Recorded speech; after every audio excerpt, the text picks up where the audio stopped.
Folks, Black Star Network is here. Hold no punches. I'm real revolutionary right now. Support this man, Black Media. He makes sure that our stories are told. I Thank you for being the voice of Black America, Roland. Stay black. I love y'all. All momentum we have now, we have to keep this going. The video looks phenomenal. See, there's a difference between Black Star Network and Black-owned media and something like CNN. You can't be Black-owned media and be scared. It's time to be smart. Bring your eyeballs home. You dig?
Today is Tuesday, May 21st, 2024. Coming up on Roland Martin Unfiltered, streaming live on the Black Star Network. A federal judge says Henrietta Lacks' family can proceed with a lawsuit against a major pharmaceutical company over its unauthorized use of her HeLa cells. After backlash, Donald Trump pulls a video referencing unified Reich off social media. We'll show you what Vice President Kamala Harris had to say about Trump touting Nazi language. Disgraced and broke attorney Rudy Giuliani pled not guilty in Arizona's 2020 election interference case along with his co-defendants. Trump is not charged but is identified as an unindicted co-conspirator. Also, we're just over a week away from the 103rd anniversary of the Tulsa Race Massacre. Justice for Greenwood's Damario Solomon-Simmons will be here to give us a preview of the activities happening in Tulsa. Pennsylvania Senator Bob Casey will be here to discuss his efforts to stop greedflation, the way corporations are raising prices for the record profits they are raking in. Plus, Operation Hope founder John Hope Bryant will be here to discuss his new book, Financial Literacy for All, and how DEI is good for business. It's time to bring the funk. I'm Roland Martin Unfiltered on the Black Star Network. Let's go. He's got whatever the biz, he's on it. Whatever it is, he's got the scoop, the fact, the find. And when it breaks, he's right on time and it's rolling. Best believe he's knowing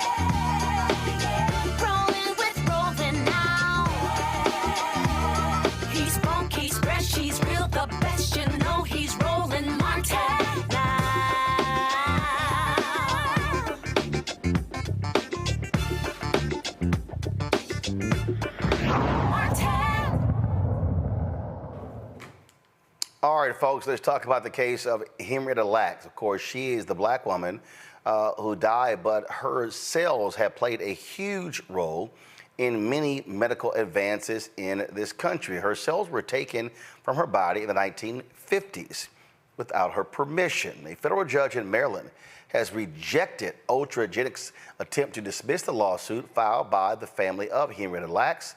Again, it was in a racially segregated ward of Johns Hopkins Hospital where she was being treated for cervical cancer, where her cells were taken for no medical purpose. Your doctor surgically took tissue samples from her.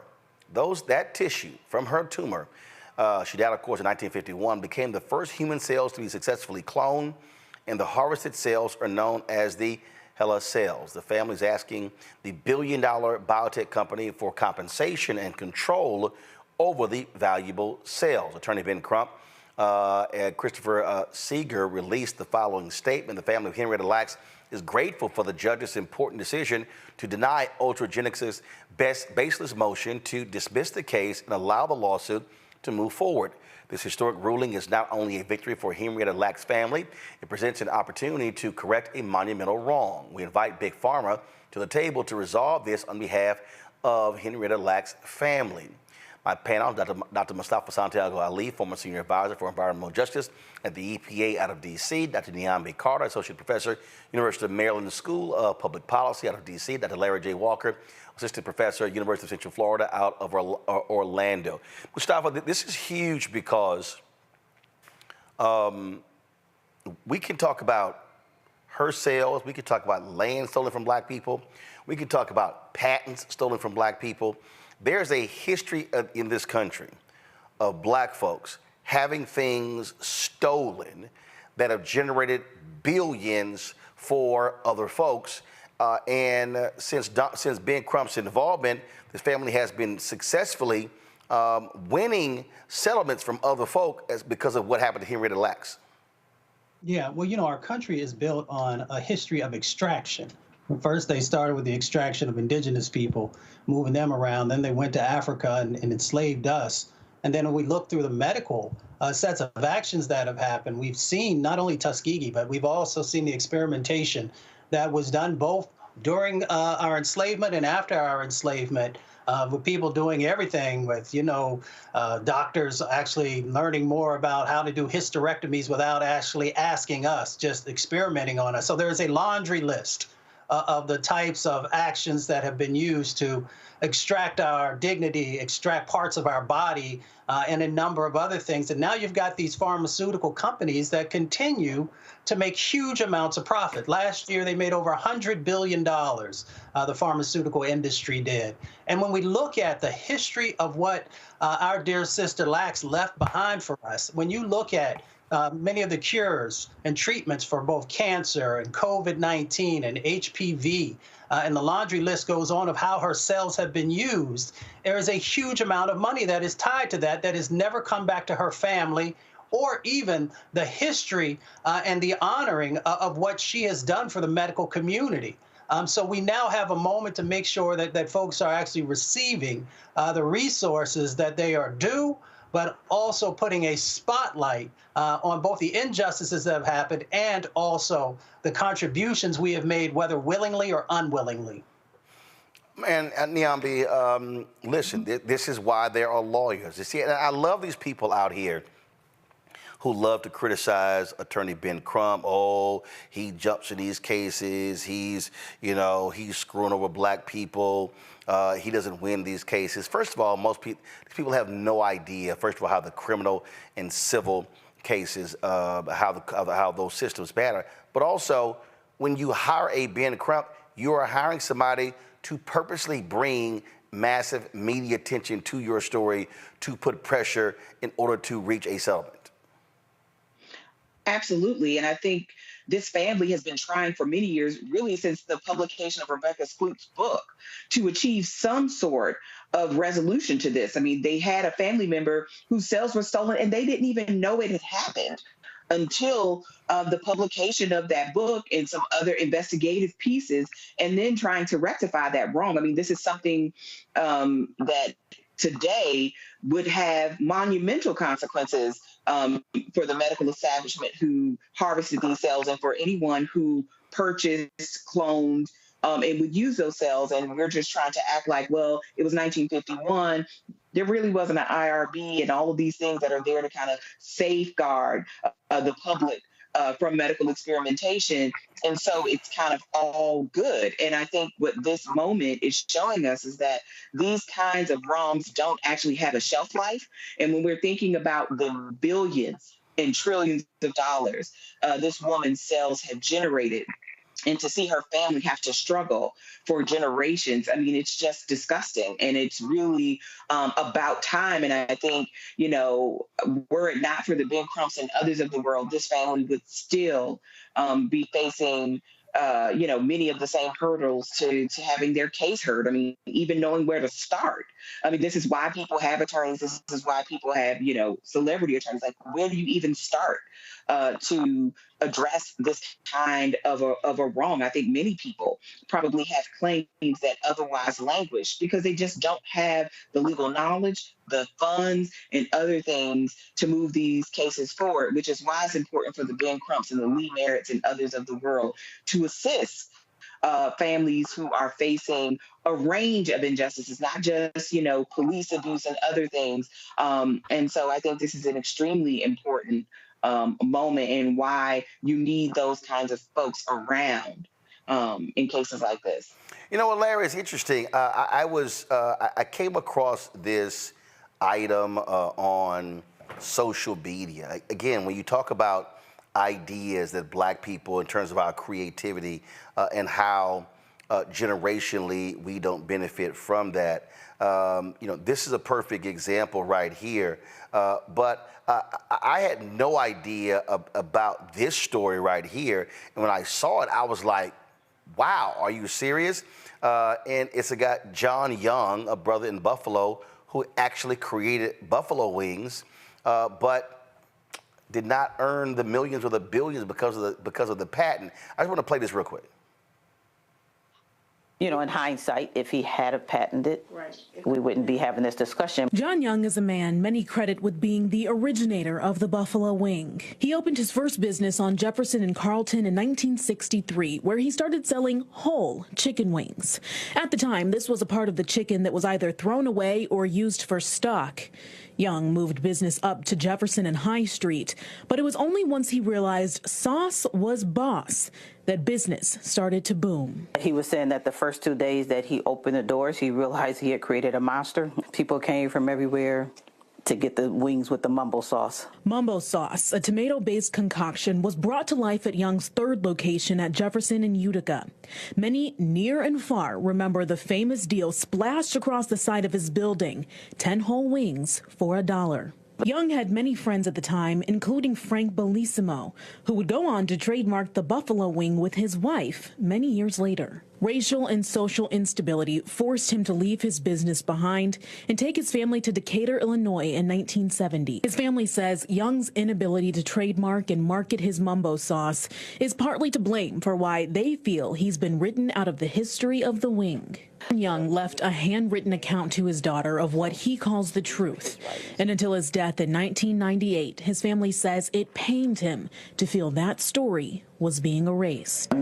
You know, in hindsight, if he had... I mean, right there, Larry, we're talking about millions and billions of dollars that would have gone to black families, black communities that didn't. Roland, this is part of a long history of black folks being uncompensated for ideas in Mrs. Lacks' situation. Cells.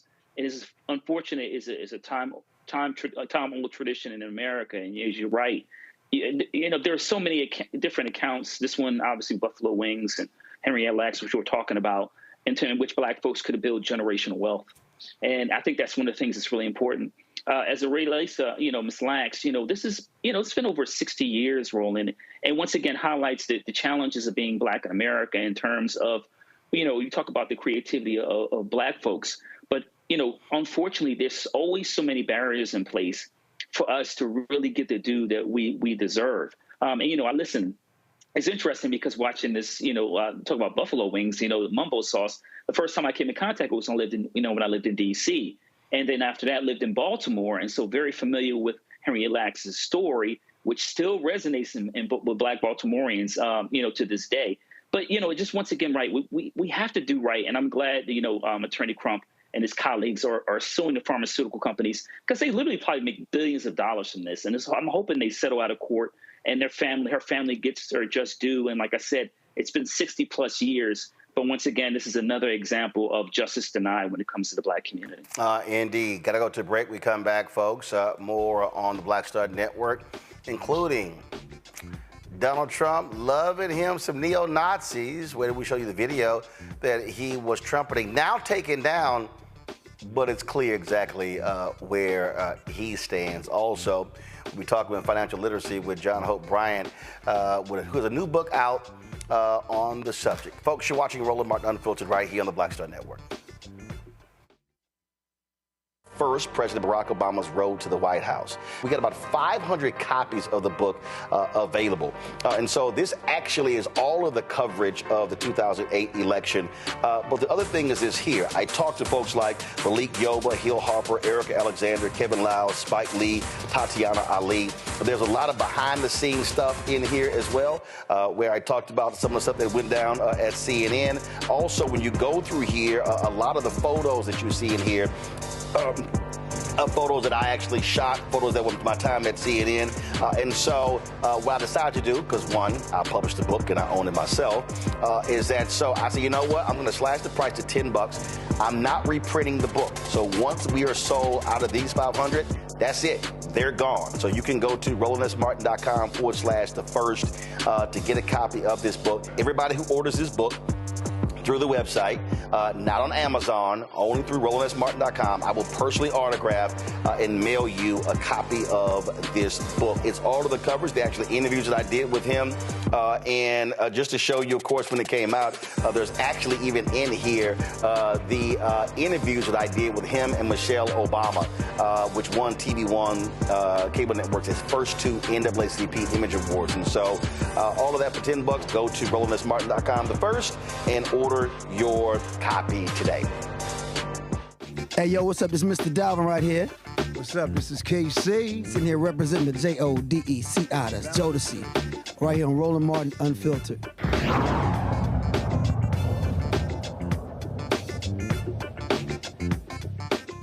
All right, folks, welcome back to the Black Star Network. So Donald Trump really does love him some Hitler.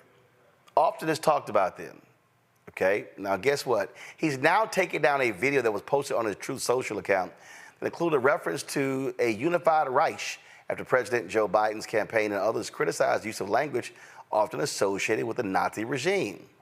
Here's a 30-second video that was posted on Monday.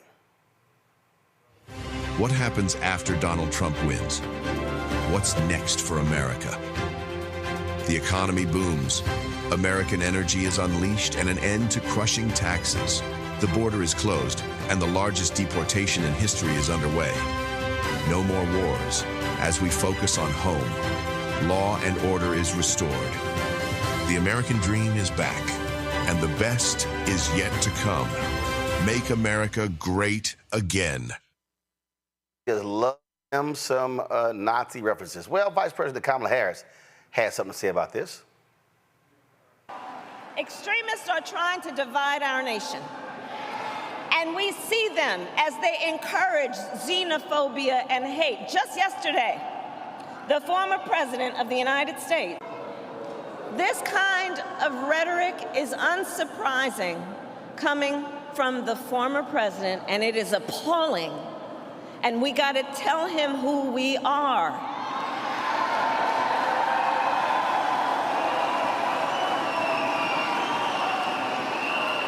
And once again, it shows our freedoms and our very democracy are at stake.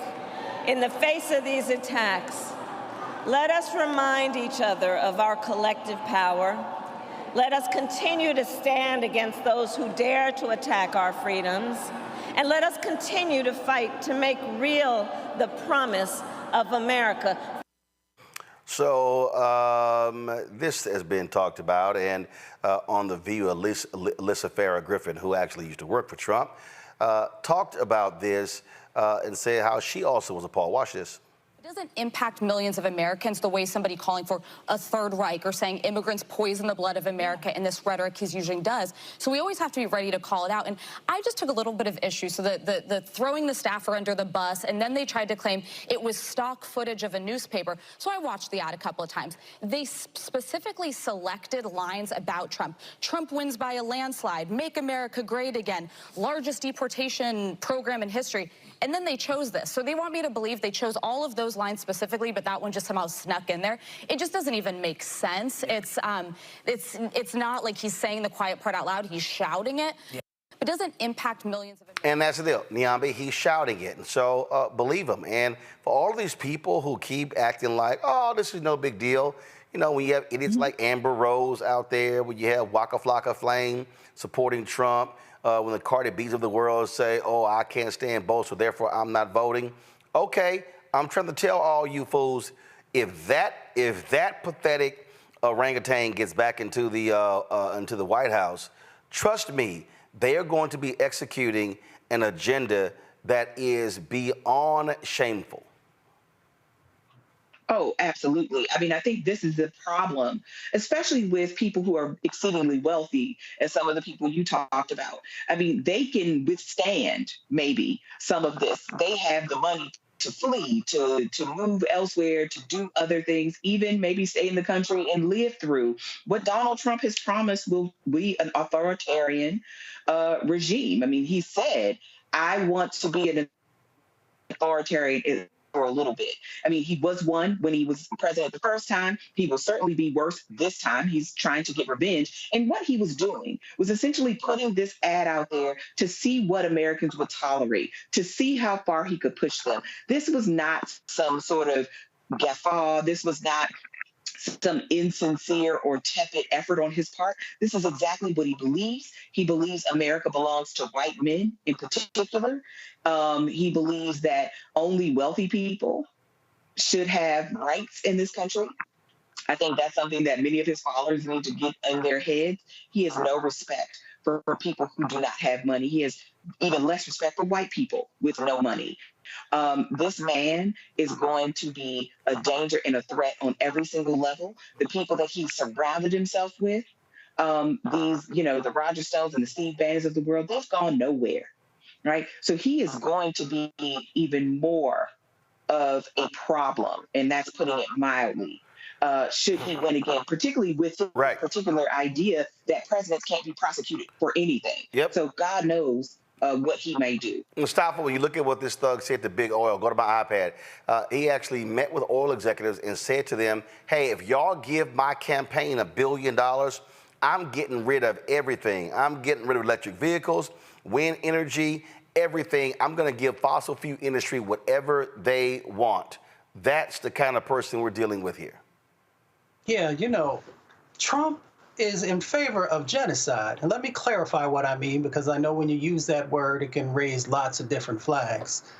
We understand that the fossil fuel industry actually kills people. We know that over 350,000 people died last year by the burning of fossil fuels. So if there was a President Trump who was able to do the things that he's saying, then we know that there's a huge amount of people who are going to lose their life prematurely. Then when we unpack that, we know that as black and brown folks are the ones that are disproportionately dying inside of that larger number that I just mentioned. So if you want to protect the lives of your grandmothers and your nieces and nephews and your children, then you might want to find someone to vote for who actually is not going to give the fossil fuel industry the ability to run amok and do whatever they want. So just like Hitler annihilated and had atrocities, Trump is also setting up a paradigm to do very similar things. So we need to be very mindful of how we utilize our vote and who we give it to, and stop just listening to these bumper sticker slogans that people have out there of why you shouldn't vote. You should be analyzing why you should vote. And the number one thing that should be tied to your vote is actually protecting people's lives and helping folks to be in a better place. But again, we live in a democracy, and you get to do whatever you want to do, whether you want to vote or not vote, or to continue to share misinformation about the records of individuals. If somebody's falling short, push them, get engaged. If you don't do that, then I don't think you have a whole lot to talk about if you're not holding people accountable and making sure that they know what your expectations are. Your expectations can't just be from the sidelines based upon something you heard. It should be based on real research, and then also bringing solutions forward about how we improve the lives inside of our communities. Larry, what we're seeing here is the language. Look, he's clear. The language he's using, they are appealing to racists. They're appealing to white supremacists. You see them floating. Oh, his attorney general could be that idiot out of Texas, Ken Paxton. And so this thug plans on loading up this administration with more thugs, the more Stephen Millers, the more white nationalists, white supremacists. And those are just facts. Yeah, he wants an ethno state, and you can't be as clear as any. And listen, Roland, this country is dancing on the head of a needle, and if we're not really careful in the next couple of months, it is going to go downhill as fast as possible. He's already talked about whether the comments are poison and blood. Let's remember what happened in Charlottesville when he said when the white supremacists rally, he said there were good people on both sides. So this kind of language and rhetoric is consistent with what they're doing. The other thing is, I've never seen, and I worked on political campaigns, I've never seen a campaign propose harmful laws and people swallow it like if he becomes president, everything's going to be okay. And one of the phrases I describe in terms of what, you talk about Bannon and some of these other folks, what Trump wants is he wants Jim Crow remix. And as black folks, if you're watching this show, you do not want to mess around and find out in November and then January, whoever's sworn the president of the United States, because he's talking about creating concentration camps, mass deportation, using the military to deport some of these people, some of the people who are watching, to people that you care about and love. But in addition to that, also using the military when individuals are protesting. So you may have military individuals in the U.S. military who will make a decision whether they should shoot individuals who lived in their community. And that's what it's going to come down to. And once again, Americans need to be very aware that he's telegraphing exactly what he's going to do in terms of repressive policies. And we won't be a democracy anymore. We'll be a totalitarian society, and things will go downhill as quickly as you can imagine. Now we're waiting for the verdict with the case in New York, where the prosecution and the defense, they arrested their cases in Trump's campaign finance scandal trial dealing with hush money. The court is in recess until Tuesday. Judge Juan Merchan told the jury that there wouldn't be enough time this week with scheduling conflicts and the holiday to hear closing arguments and begin deliberations. Now, one of the things that you continue to see is continue to see this parade of shameful, despicable Republicans showing up outside of court, just making up all kind of other stuff, defending him, throwing kind of crap out. So one of the idiots who has been out there is Texas Lieutenant Governor Dan Patrick. Now, first of all, just so y'all know, Dan Patrick, y'all, is considers himself to be this super Christian. So just want y'all to know, this idiot is defending Donald Trump for hush money to a porn star who he cheated on his wife with after she had a baby. So just understand what you're dealing with all of these idiots who are backing him. You want to hear stupid? Here we go. We are here to defend our Constitution, our freedoms, and we're here because we are friends of Donald Trump, the President of the United States. And when a friend is in trouble, friends have his back. The way he has been treated, you would see in Russia, you would see in China, you would see in North Korea, you would see in every little tin pot dictatorship across the world. And that's what we have here in New York, in America. If they can go after the former president of the United States of America, who has the ability and the financial resources to fight back, what happens to the average American? What happens to any of you? If the courts in New York come after any of you because of something you said, because you said something the ruling class didn't like. And that's what all these other countries are about. They shut down the ruling class.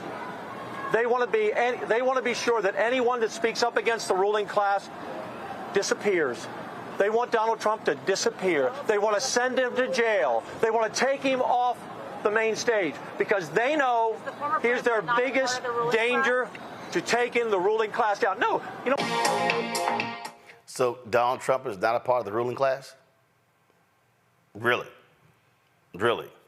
And what you've seen, folks, you've seen a steady procession of Republicans from Congress, from all across the country, going there and sucking up to this fool. What have I said consistently on this show, on other shows? They are about power. Project 2025 is about power.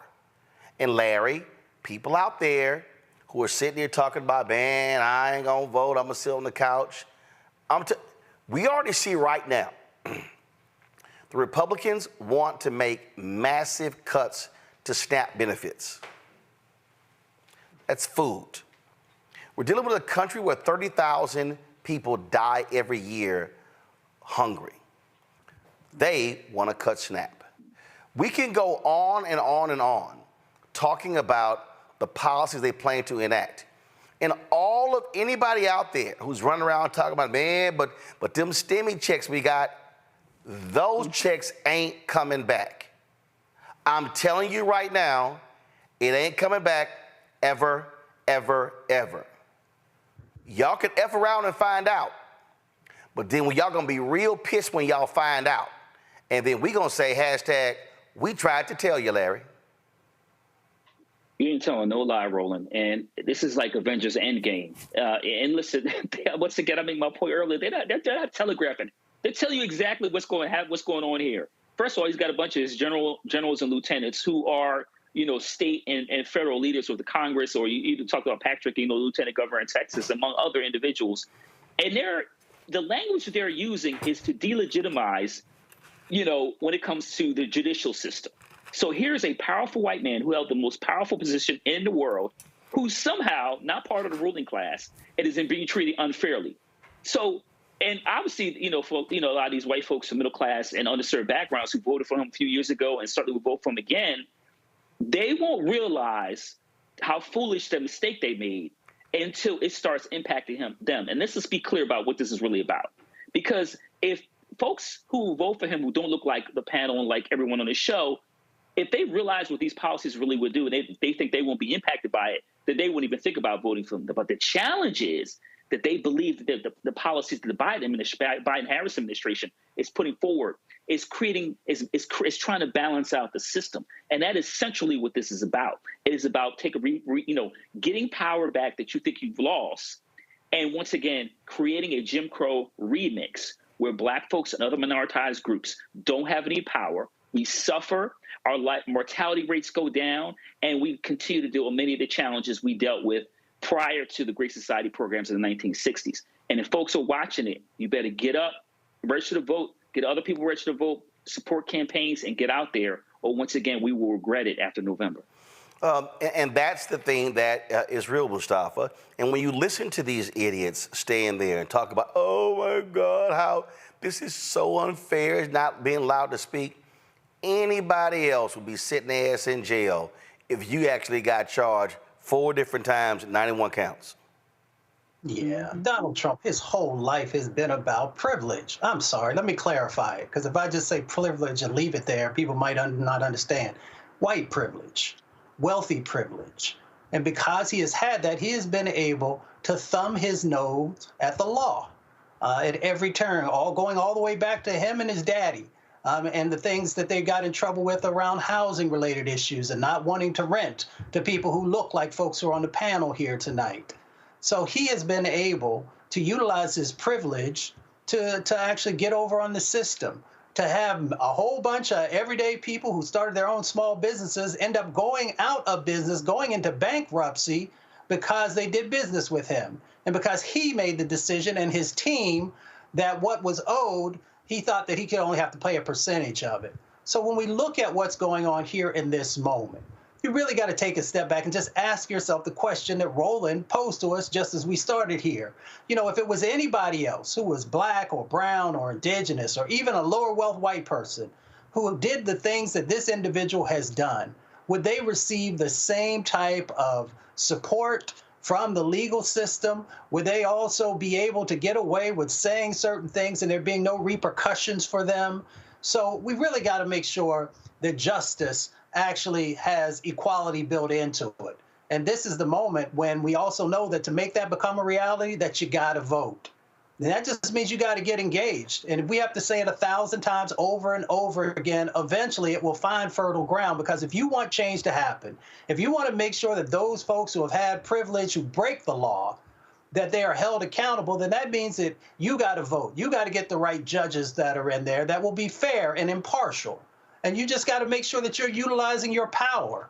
As we talked about on this show, my grandmother says you have power unless you give it away. We got far too many people in our community that continue to give away their power, to listen to folks who have nothing in common with you. When I saw some of the folks that I've known and some folks that I've known, others have known who've been in the entertainment industry saying some of this stuff, and I'm thinking to myself, you're a millionaire. You live in a penthouse or you live in a mansion. What do you have in common with somebody who's living in public housing? Somebody's trying to put food on the table and keep the lights on, or figure out how they're going to save enough money to get their kid to be able to go to a good school. So we've got to actually flip this paradigm. Stop listening to other people. Use this massive amount of brain that we have, and then make sure that we're making the right choices in the ballot box. Niambi? Well, look, I think people always think that there's going to be another election, and we cannot presuppose that luxury. Donald Trump is a threat. Donald Trump is a bully. And to what my colleagues pointed out, I mean, somebody's going to be the president, whether people vote or not. That's not going to change. The two-party system that people don't like is not going to change just because they choose to stay home. And I'm not suggesting that it's ideal or whatever, but these are not people you have to like. These are people that we need to have to make sure that there's enough stability so that if we want to create change, that we actually can. There's nothing to change if the system collapses. And very clearly, this system cannot withstand another 4 years of Donald Trump. There are not going to be enough judges. We can't depend on the Supreme Court or even lower courts that can insulate us. Donald Trump has made it clear that when he comes in, he wants to put judges in as young as possible so that this legacy will continue for generations to come. And that's just not the Supreme Court, that's lower federal courts. Also, the people that he's going to appoint to cabinet positions are going to be dangerous. He said he wants to get rid of the Department of Education. I believe the Department of Health might even be on there. So he is going to do real damage to our country, no doubt. And if there's a country left when he leaves in 4 years, I guarantee people won't recognize what it is or how to even manage it. I'm not saying our country is perfect. It certainly isn't. There are a lot of gaps, and there are a lot of things to be displeased about, and there are a lot of things that you can take to your parties and argue with them about, even thinking about changing the way we do our electoral systems. But it doesn't matter if there is no elections to be had. And so stay home in November at your own peril, but somebody will be elected, and it's likely not going to be the person that is going to do the most for you or that will do the most good. And in some cases, the most we can hope is that the person won't harm us at all. And that's, I mean, and if that's as low a bar as you can have to still show up in November, then go with that. Yep, play games if you want to. I'm just saying it's not going to be a good idea. So we're going to, of course, let y'all know what actually goes down in this here. And hopefully that jury finds his ass guilty. All right, gotta go to a break. We'll be right back. Roland Martin Unfiltered on the Black Star Network. Support the work that we do, folks. Join our Bring the Funk fan club. The goal is to get 20,000 of our fans contributing on average $50 each per year. That's $4.19 a month, 13 cents a day. Send your check and money order to P.O. Box 57196, Washington, D.C. 20037-0196. Cash App is $RM Unfiltered. PayPal R Martin Unfiltered. Venmo is RM Unfiltered. Zelle. Roland at RolandSMartin.com, Roland at RolandMartinUnfiltered.com. Download the Black Star Network app, Apple phone, Android phone, Apple TV, Android TV, Roku, Amazon Fire TV, Xbox One, Samsung Smart TV. Back in a moment.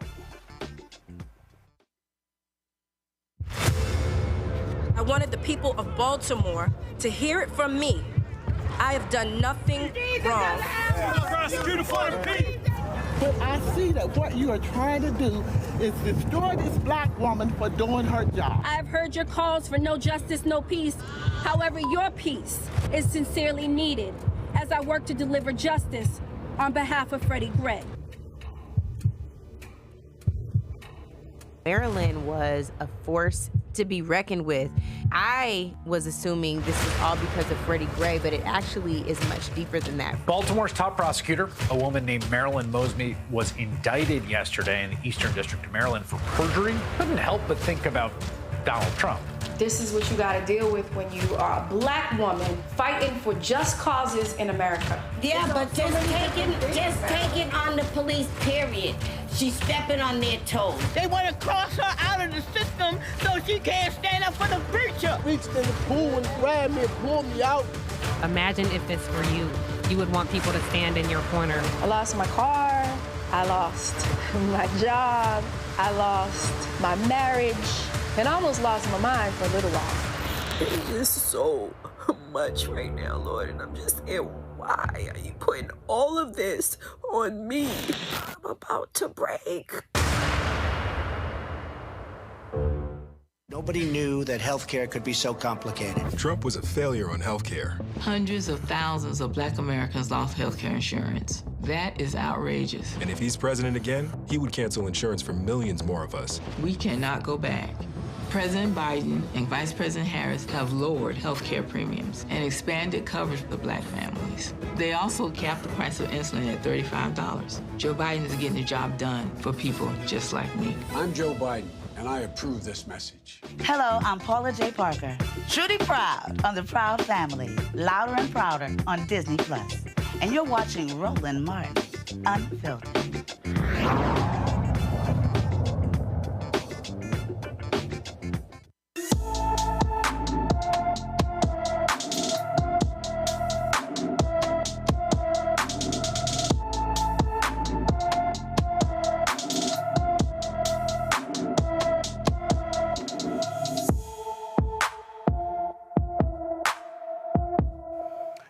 Brandon Cotton has been missing from Holyoke, Massachusetts since February 16th. The 16-year-old is 5 feet 10 inches tall, weighs 130 pounds, with black hair and brown eyes. Anyone with information about Brandon Cotton should call the Holyoke, Massachusetts Police Department at 413-322-6900, 413-322-6900.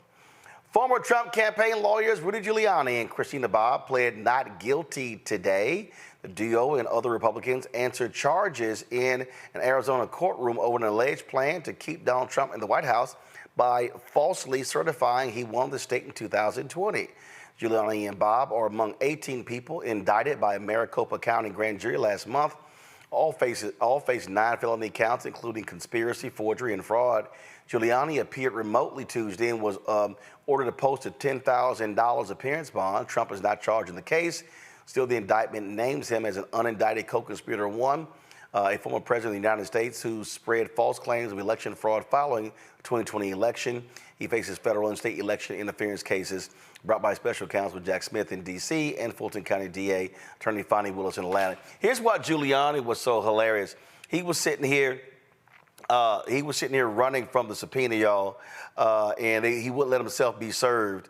But he was live every single day, going live online, and that's how they found his ass. And so he had a birthday party in Palm Beach. He got served at the birthday party. Mm-hmm. Would you like a subpoena with your cake, Mr. Giuliani? Look, listen, this thug has continued to malign the 2 black women in Georgia, even after getting hit with a $138 million judgment.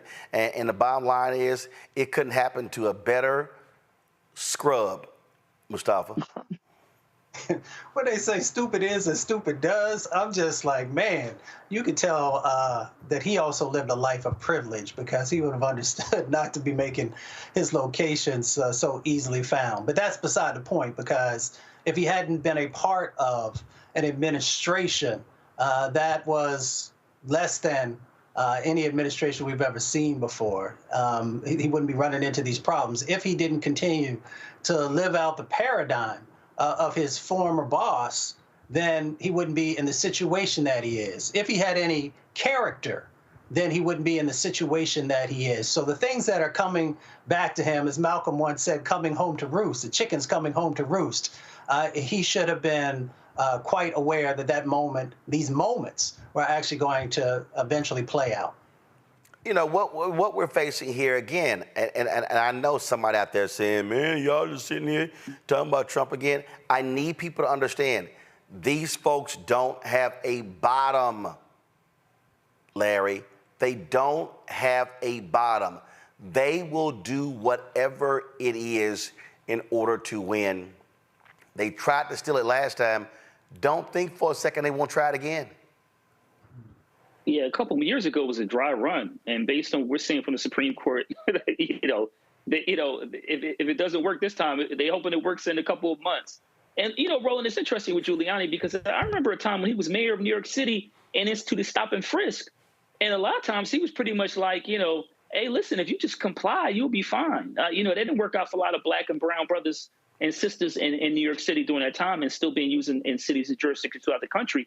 So what I need him to do, I just need to make sure he complies with the law and follows what he's being told. These judges show up for court on time, don't zoom in, show up in time, on time and in person, and pay his dues and comply like he talked about a lot when he was mayor, and also obviously years ago when he took down the mob in New York City. So once again, but it's contradictions wrapped within lies, and this is what his life has been like for the last several years. And so, look, he jumped on the Trump bandwagon, and this is where he's got him. He's got multiple indictments, like you said, in the federal government and multiple states. And so, once again, if you just follow the rule of law, you wouldn't be in this situation. And now it's time for you to pay the piper. Nyambi? Well, look, Giuliani should understand better than anybody else that the feds don't come for you unless they plan on winning. And the fact that you would do this and know better, I mean, that's the thing, I think. He's not like any other person on Trump's staff. He's been a federal prosecutor. He knows what's at stake here, and he did it anyway. So this is why I think, to your point about these people having no bottom, they have no shame, and they will do anything. Break the law, bend the law, ignore the law, just to get their way. This is all about power. This isn't about right or wrong. This isn't about what's legal or illegal. These people don't have a limit. And when you have people with no boundaries, I can only imagine what schemes they're cooking up now to take the election this year if they are not successful. We saw what happened on January 6th. We also saw all of the sort of procedural steps that they took in multiple states. Michigan, I think, is the other, where they did something like this. And so I can only imagine what comes next should Giuliani and others get another bite at the apple, so to speak, this go round. But, unfortunately, our legal system works a lot slower than American elections. So we shall see what happens at the end of this. All right, folks, hold tight 1 second. Got to go to a break. We come back. We'll talk financial literacy with John Hope Bryan, has a new book out, founder of Operation Hope. Also, Pennsylvania Senator Bob Casey will join us, talking about all of these corporations who've been jacking up prices and taking advantage of America, causing inflation to stay higher than it should be. And also, y'all have seen numerous songs dropped about bad-built Marjorie Taylor Greene. Oh, my God. I got to play a lot of them. We had fun with those the other day, and I got to play more of them today on the show. I'll be right back. Roland Martin Unfiltered on the Black Star Network.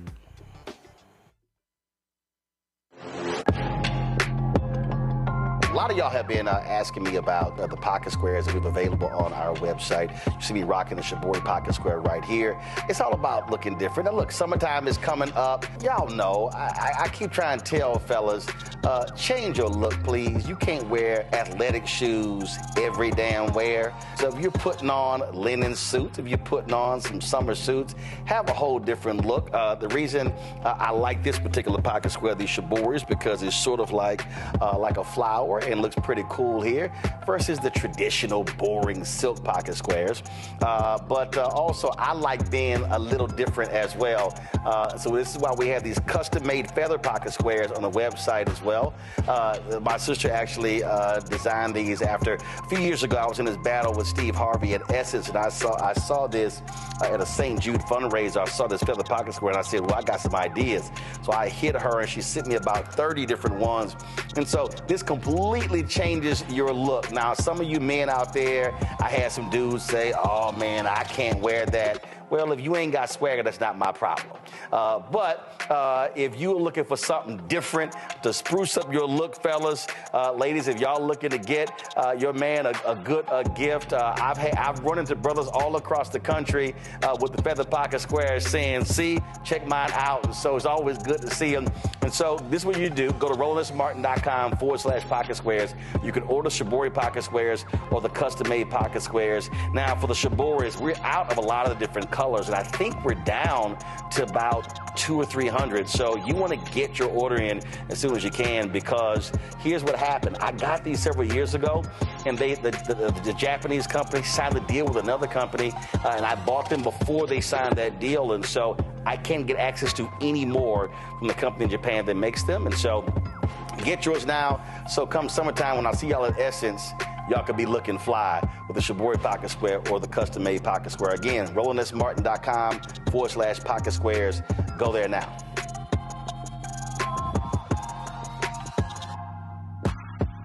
Fanbase is pioneering a new era of social media for the creator economy. This next-generation social media app with over 600,000 users is raising $17 million, and now is your chance to invest. For details on how to invest, visit startengine.com/fanbase or scan the QR code. Another way we're giving you the freedom to be you without limits. When you talk about blackness and what happens in black culture, we're about covering these things that matter to us, speaking to our issues and concerns. This is a genuine people-powered movement. There's a lot of stuff that we're not getting. You get it, and you spread the word. We wish to plead our own cause. Too long have others spoken for us. We cannot tell our own story if we can't pay for it. This is about covering us. Invest in black-owned media. Your dollars matter. We don't have to keep asking them to cover our stuff. So please support us in what we do, folks. We want to hit 2,000 people, $50 this month, raise $100,000. We're behind 100,000, so we want to hit that. Y'all money makes this possible. Check some money orders. Go to P.O. Box 57196, Washington, D.C. 20037-0196. The Cash App is $RM Unfiltered. PayPal is R Martin Unfiltered. Venmo is RM Unfiltered. Zelle is Roland@RolandSMartin.com. Coming soon to the Black Star Network. It was my junior year at Georgetown, and Spike calls me and he says, Malcolm, what are you doing next year? So, graduating, you know. He said, take a year off, work on Malcolm X. I said, okay. But first of all, for the folks who don't know, Spike is my cousin. Spike is my cousin. Just the person watching like, how the hell is Spike just gonna tell you that it's true? It's true.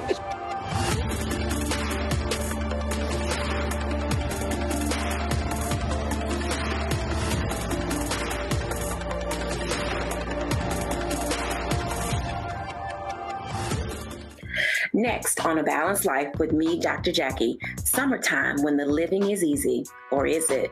Summer vacations, class reunions, kids in summer camp, all fun, but stressful.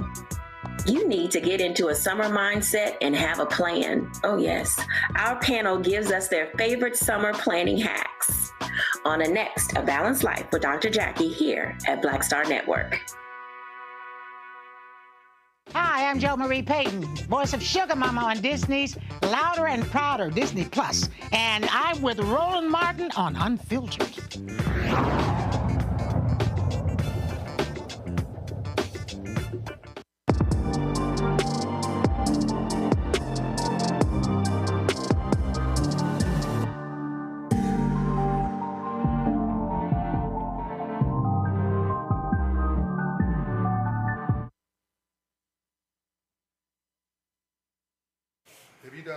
All right, folks, we're always talking about the importance of money, resources, wealth creation. And a lot of people complain about, okay, what has happened in the past, but the reality is there are things that can actually be done to change the future of our lineage today. John Hope Bryant, founder of Operation Hope, has a new book out.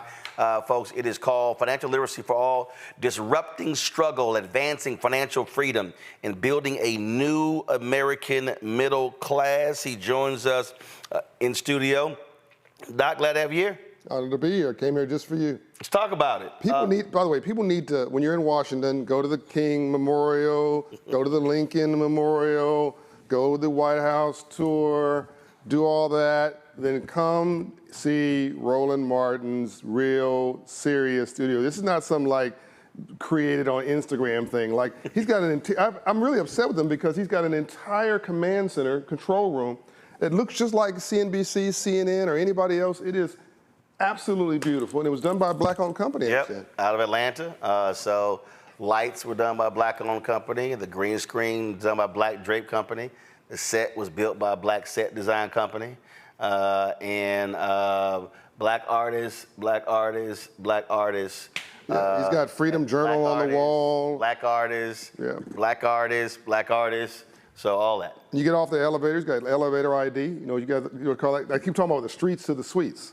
So he's got literally, he's gone from the streets and reporting to building an enterprise in the suites, and he's got elevator access. You know you made it when you have elevator access for your building. So come see Roland Martin. It's really from the White House, so you know you gotta have all that. Yeah. You know, but you gotta have. Well, and look, when we talk about, and you can't do this unless you're real. That's my point. You can't fake this. This is real estate, prime real estate, real cameras, real staff. These are not AI people. This is not artificial intelligence. No, we ain't doing that. This is real people. This is real staff people, real producers, real makeup artists. I mean, it's very impressive. I see 4 different setups for studio setups. 6. Like 6, excuse me.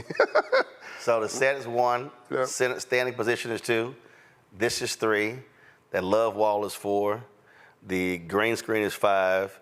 And you didn't see the art pieces of Prince, Miles Davis, and Jimi Hendrix. I saw when I was here for the holiday. So that's 6. Yeah. And if you throw in the kitchen where we can shoot stuff, that's actually 7. Yeah. So come to Washington, make sure you ask for a tour. Maybe he'll say. But only those who contribute to the Brina Funk fan club. Well, there you go. There you go. And that part. Got to do that part. Silver rights. Because you got to fund it. Silver rights. And that's the thing that we talk about this a lot, John, and that I'm always trying to explain to people. We can't talk about how do we advance African Americans, how do we get out of poverty, how do we do all of these things. Then you have people who talk about, well, you know, I hate capitalism and I don't like how it's done. And I have people hit me, man, why are you begging these white folks for advertising money? And I'm going, let's see. Disney takes advertising money. Comcast takes it. Fox takes it. It's not white Netflix, folks, it's green folks. It's almost $400 billion spent every year in advertising. Why black-owned media can't be in a position of poverty when it comes to saying, oh, no, don't take any of that, when that's what the whole industry is based on. So Saturday, first of all, the book, thanks for talking about the book. The book, Financial Literacy for All, debuted on USA Today national bestseller list as as #1 in nonfiction, #9 amongst all books. No, I think it was number 13 of 12 on all books, and #9 on Publishers Weekly, and #1 on Amazon for economics. It's still #1 in business on Amazon 2 months later. And best I can tell, black and brown folks are buying the book, and they're enjoying it. And so I encourage people to pull it out, put it in your kitchen table, have a weekly conversation, go into a school, teach folks about this, go to your sororities or go to your fraternities. Just make this a normal conversation. Go from civil rights to silver rights, from the streets to the suites. This is the new movement. Financial literacy is a new civil rights issue of this generation.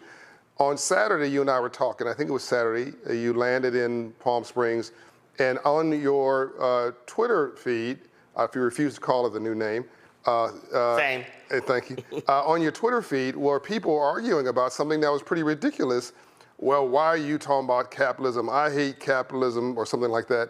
But it was really funny. They'd say, I don't support capitalism, and they're on a phone. They're using the comments, they're making the comments on a phone or computer that they bought with capitalist money. In other words, you use your human capital to go get a job and be compensated for that talent, or you have a business that compensated you. That's free enterprise and capitalism. You then went and bought a product from a capitalist, which is Apple or Android or wherever you bought your phone. That's not the government. That's not a socialist. I'm not even sure what a socialist is. All socialism is the tax system. That's a whole other conversation. But that's capitalism. You're talking on a screen that is made by, well, a capitalist. You are interfacing through a platform, Twitter, which is a capitalist system. Everything around them, your car you're getting into, that's a car note, that's capitalism. Or a manufacturer, that's capitalism. The place you're sitting the note, you're either renting it or you're owning it. That's capitalism. People say, oh, I hate rich people. No, you don't. You hate rich people until you become rich. What you hate is a game system. Right. Rightly so. What you hate is a system that is rigged against you so you can't succeed. Rightly so. Hate the system, hate the game, but become the game master. And that's the transition. You know, whenever the rules are published and the playing field is level, we kill it. The thing that Reverend Jackson has said that for years. Really? This is why, that's literally, I was watching a video in 2010. He said, why have we excelled in sports? Because of what you just said. The bottom line is, rules are published. Rules are published. Playing field is level. Level. You get 5, I get 5, you get X amount of timeouts. The basketball goal is 10 feet high, same distance from the free throw line. No matter what court you go, it's 94 feet long. Now it's like, all right, let's play. Let's play. By the way, the arts, same thing. Yep. Either you like my performance or you didn't. Right. Either you can sing or you can't. Right. Either you like my lyrics and you want to buy them or come to my concert or not. Church. That's where we are able to articulate for the first time. That became a place of power, right? And that we proliferated in faith to this day, from slavery to this day. Politics. Rules are published, playing field is level. Either you vote for me or you don't. Unless folks are trying to shutting down voting locations, voter ID, can't give what. That's where the rig part comes in. Sure. You know, but more black mayors than we've ever seen. More, I mean, U.S. senators. My point is, where the rules are published and the playing field is level, we kill it. All we have to do now is master free enterprise, capitalism, economics, and ownership. Also, black people and brown people are the only group of people, and poor whites, who didn't use free enterprise and capitalism to set themselves free. Out of literally hundreds of ethnic groups in America, what are the 3 groups held back? Poor whites, more poor whites than poor anybody else. And by the way, if it was only about race, there wouldn't be poor whites, it'd just be rich whites. But there's more poor whites than anybody else because some got the memo and some did not. Going back to 1600s, Native American Indians, #1 alcoholism rate in the country, unfortunately, because of depression. And they were locked out of the prosperity, and their land literally taken from them, which had oil on it and all that kind of stuff. And African Americans, not African Nigerians, not African Ghanaians, not African Caribbeans, not African, Africans, African Americans. The numbers are different because experience is different. But when you give us a business plan, and we can understand the rules of engagement, oh my God, we over-index. Golf. We've discovered F1 racing. We discovered soccer. We do tennis. Wherever we enter a platform and somebody gives us the memo, that was my third or fourth book, the memo, we kill it. So now this is a platform, an entry place, a business plan for us to begin to kill it successfully around free enterprise and capitalism. And it is inevitable. It is a natural progression. Dr. King's last book, Where Do We Go From Here? His speech, as you know, Jobs and Freedom. I mean, he was talking about money all the time. Well, in Theobald's book, The Guaranteed Income, that's what he gave out to all of his lieutenants, which is where he was a believer in that. And the thing that I was just telling someone when I was in Palm Desert, that you go back to with money that you earn honestly from a network you own, which you control, all your golf fees, all your plane tickets, all your rental cars, all of it financed by a network that you control and own in your self-determination. I'm just making it plain. Books, speeches and all of that. Yeah, but I'm just making it plain for people. So the thing that was, I remind people about the April 3rd, 68 speech, the Mason Temple, where he specifically talked about companies that we were going to boycott. He specifically said we have to redistribute the pain. Because what he said, what he said in that sermon, see, everybody keep talking about the mountaintop part. Well, that's the last 2 minutes. Everybody ignore the other 41 minutes of the speech. And in the speech, he was very specific when he said that if you do not do business with us, we are not going to do business with you. But later in the speech, he talked about the power of the collective. He said individually, black people are poor. He said, but collectively represent one of the largest economies in the world. He said, so we need to be moving collectively. And that to me, I think, is part of something that people don't want to confront. How do we move collectively? How do we work together? How do we not, I don't trust you, I don't trust you, I don't know, and in these silos, and how do we use our organizations to do what's right by us and not just right by them for themselves? The first thing we've got to do, Roland, is heal. In order to deal, you got to heal. I mean, there's 3 ways to live: suicide, and you can die alive. You can be the most dangerous person in the world, a person with no hope. We pass people all the time, the eyes just glazed, living in a surviving mindset. So you got suicide, you got basically surviving or dealing or hustling or trying to get by, and then you got healing. And most of us are in this sort of middle factor, the INGs, drugging, drinking, texting, sexting, sleeping, all the INGs. What we have to do is get to healing, and once we do that and then get the mindset right, then get the financial literacy right, then get our skills right, technology and financial literacy, get our business plan for the rest of our lives right. Once you do that, now if I don't like me, I'm not gonna like you.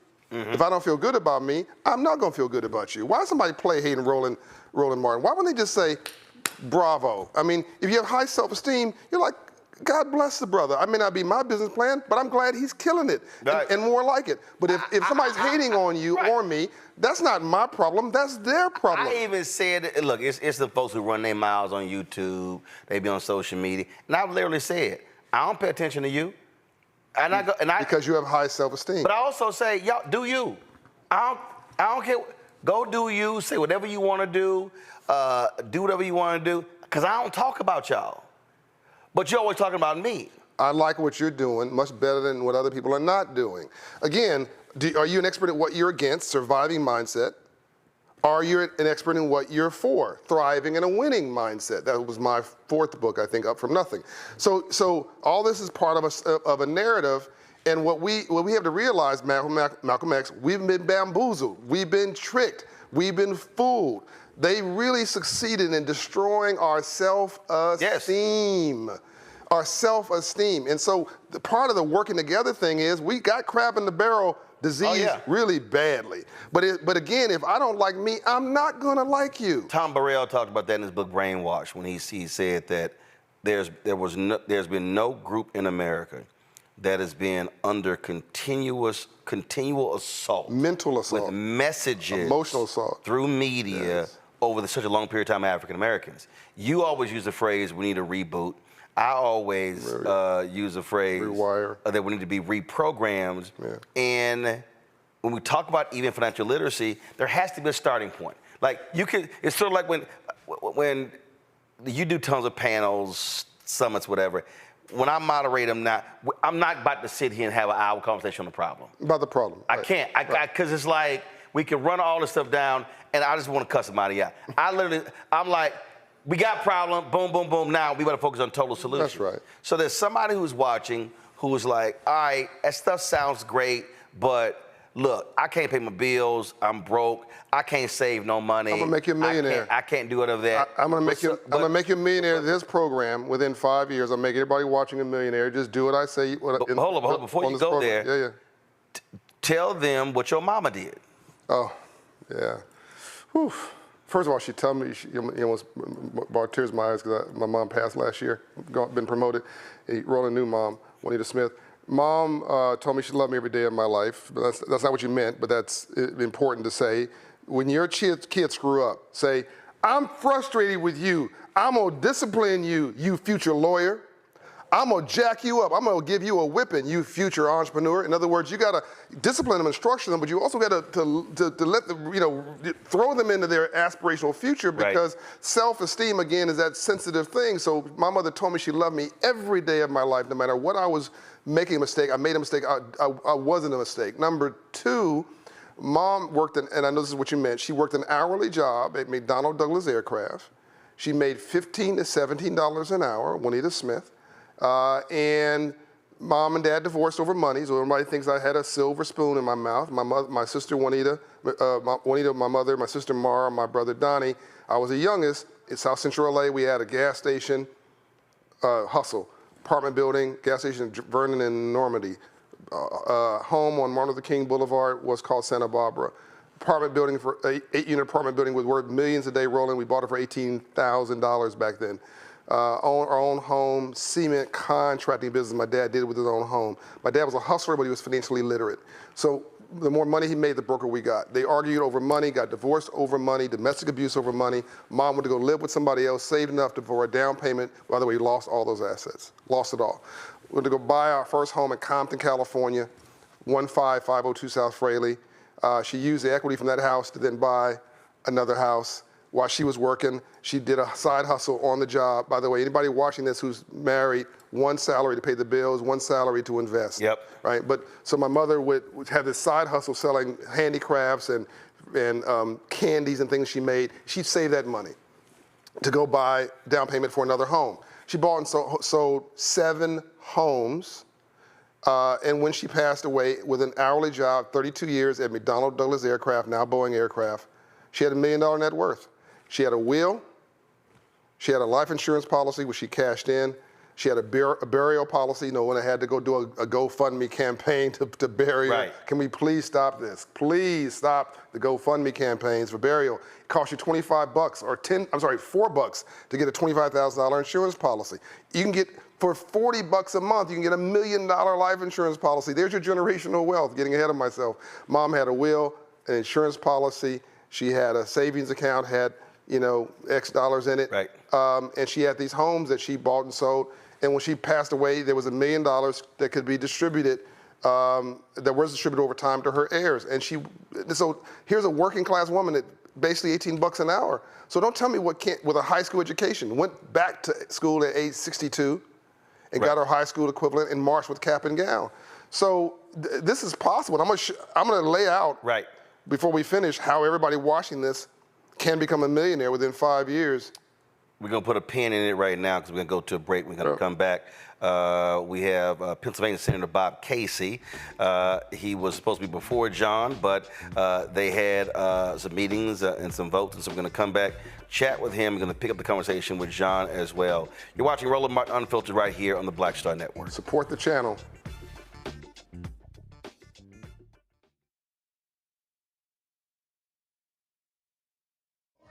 Dr. Gerald Horne, a man regarded by many as the most important historian of our time. He provides us a history lesson I'm betting you've never heard before. Texas enslavers who planned to continue the conflict even after Appomattox, even after the formal surrender of Robert E. Lee. Dr. Horne talks about his new book, The Counter-Revolution of 1836, Texas, Slavery, and Jim Crow, and the Roots of U.S. Fascism. You do not want to miss this conversation. Only on The Black Table, right here on the Black Star Network.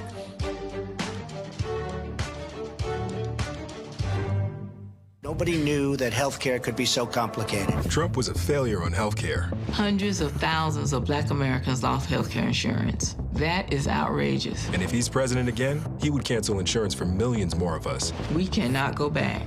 President Biden and Vice President Harris have lowered healthcare premiums and expanded coverage for Black families. They also capped the price of insulin at $35. Joe Biden is getting the job done for people just like me. I'm Joe Biden. and I approve this message. What's good, y'all? This is Doug E. Fresh, and you're watching my brother Roland Martin Unfiltered as we go a little something like this. Hit it. It's real.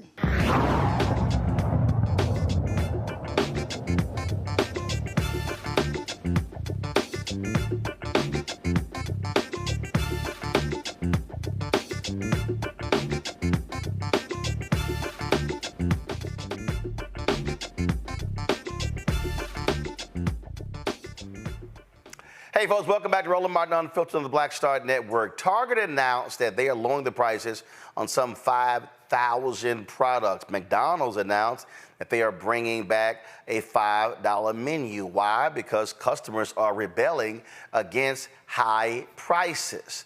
The Biden administration and others have said that high prices is to blame for the high inflation in this country. Pennsylvania Senator Bob Casey agrees with that. Senator Casey joins us right now. I'm glad to have you on the show.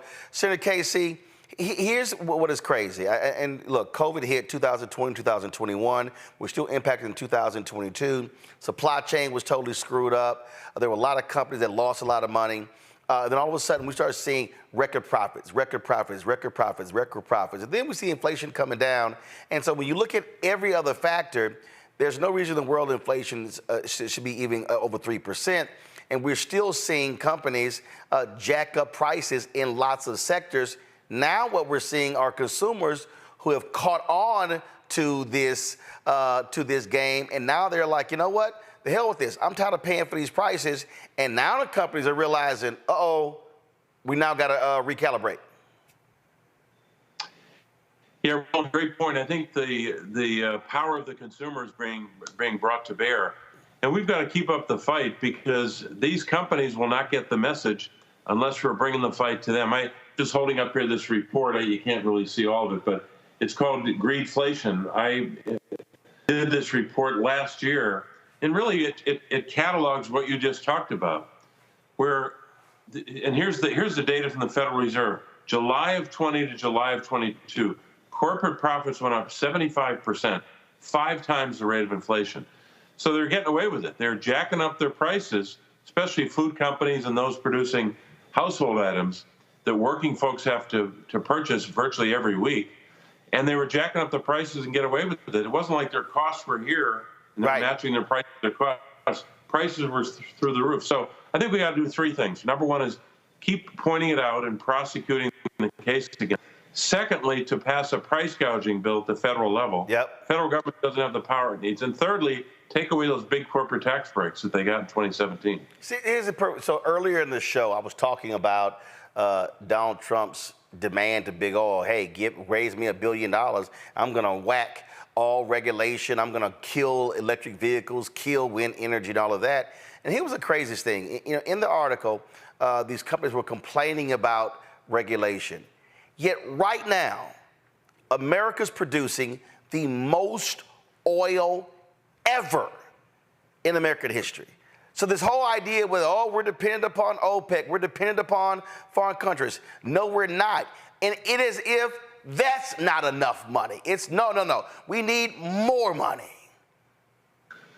Yeah, Roland, I'm not a preacher, but I know one of the 7 deadly sins is gluttony.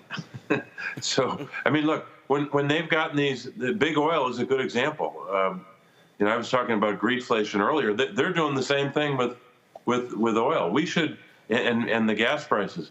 What we should do with those folks, those big companies, is pass an excess profits tax, which would say if you're achieving excess profits, just like in the context of price gouging, there should be a tax on those excess profits. It doesn't remove the profit from big oil, but it certainly would take a bite out of their excess profits. It's gross, it's obscene, and it's gotten a lot worse.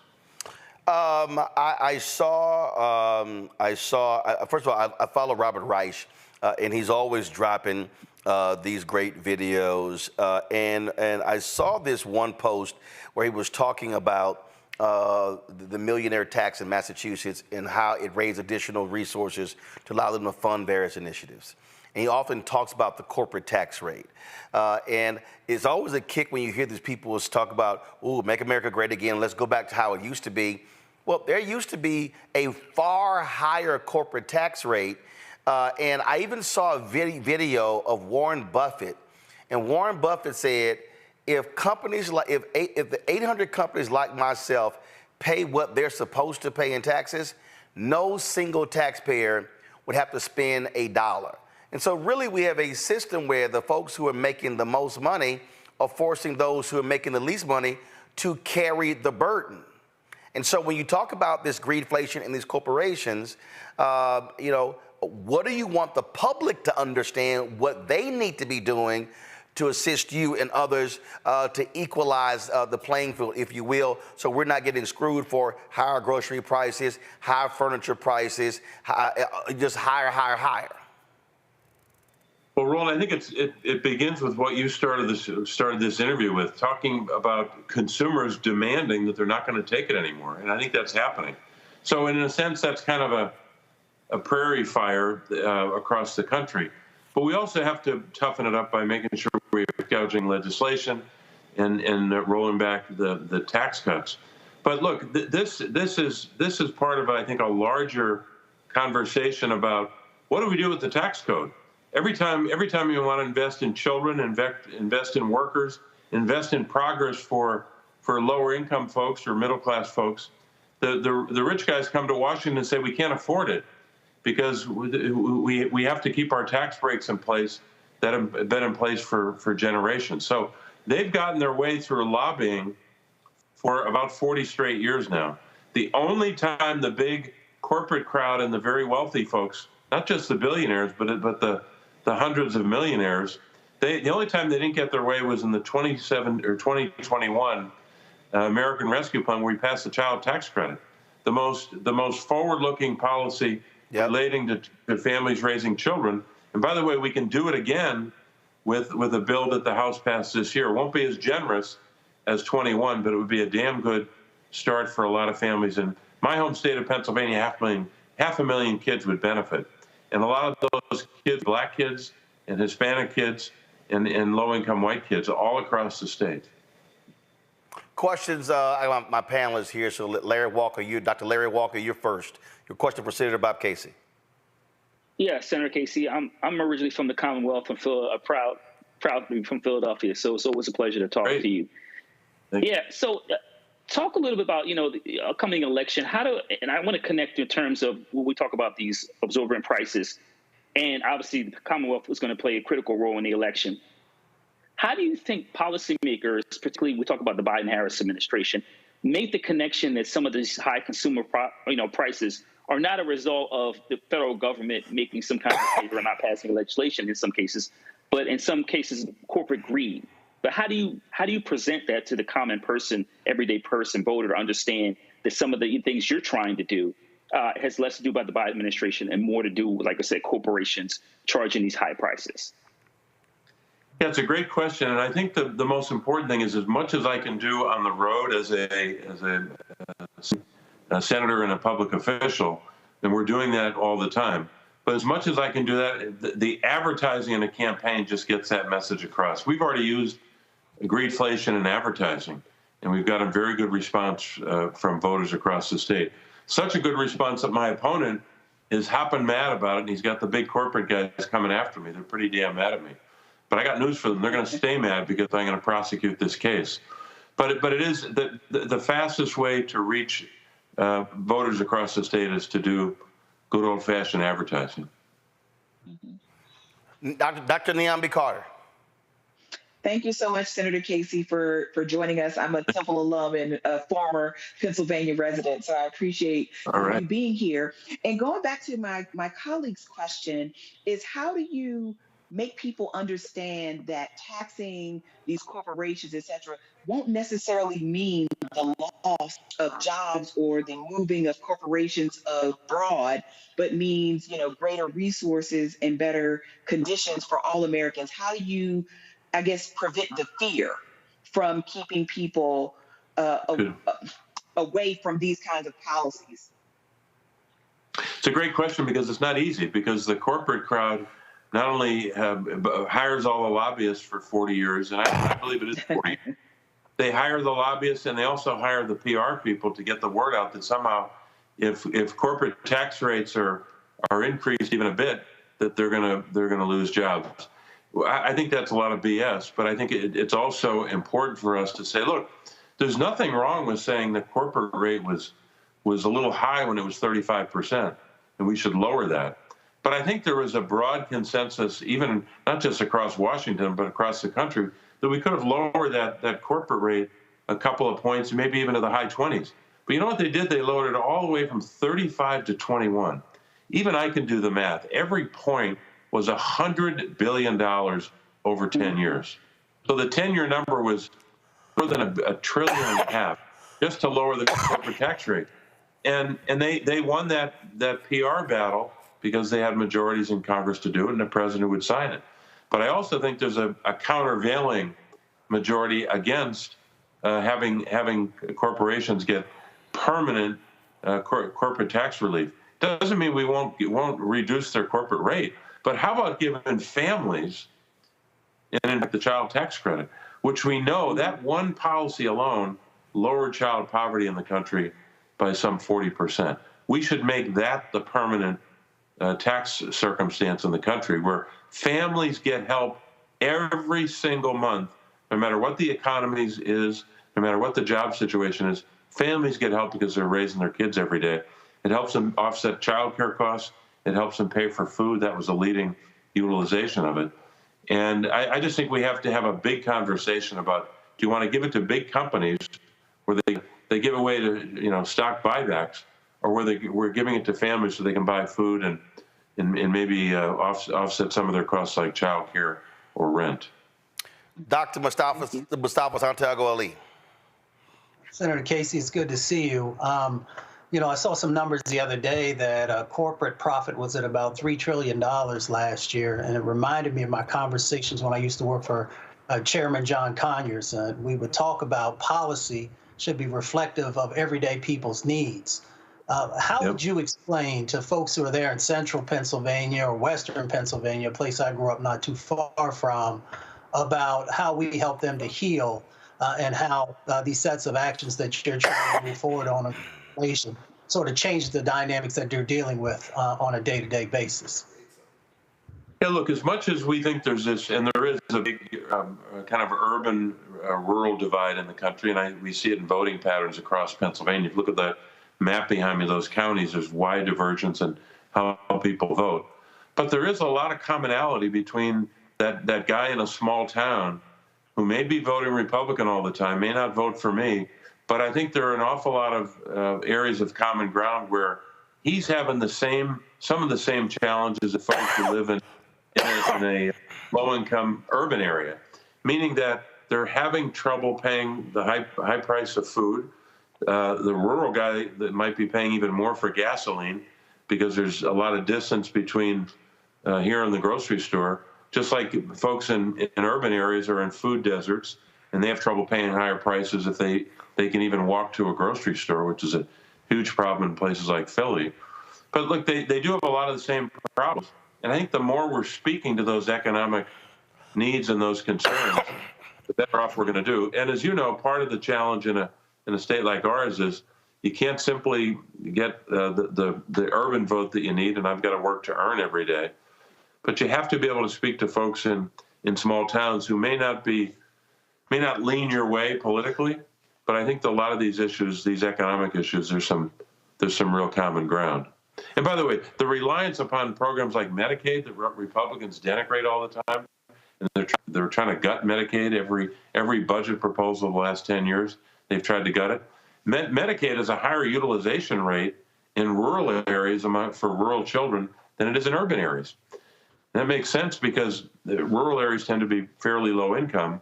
And in the cities, you have a lot of rich people, but also a lot of poor folks.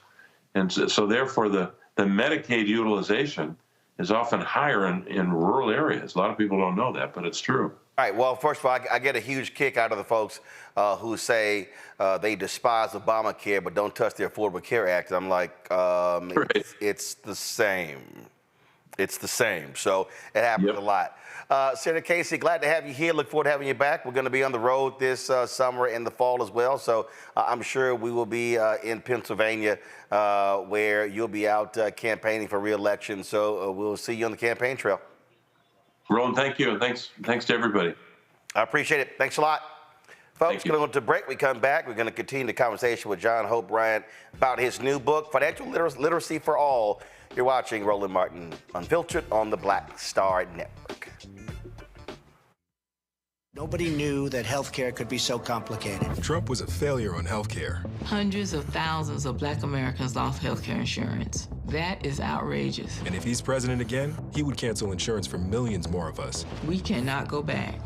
President Biden and Vice President Harris have lowered healthcare premiums and expanded coverage for Black families. They also capped the price of insulin at $35. Joe Biden is getting the job done for people just like me. I'm Joe Biden, and I approve this message. Fanbase is pioneering a new era of social media for the creator economy. This next generation social media app with over 600,000 users is raising $17 million, and now is your chance to invest. For details on how to invest, visit startengine.com/fanbase or scan the QR code. Another way we're giving you the freedom to be you without limits. Hello, I'm Jamia Pugh. I am from Coatesville, Pennsylvania, just an hour right outside of Philadelphia. My name is Jasmine Pugh. I'm also from Coatesville, Pennsylvania. You are watching Roland Martin Unfiltered. Stay right here.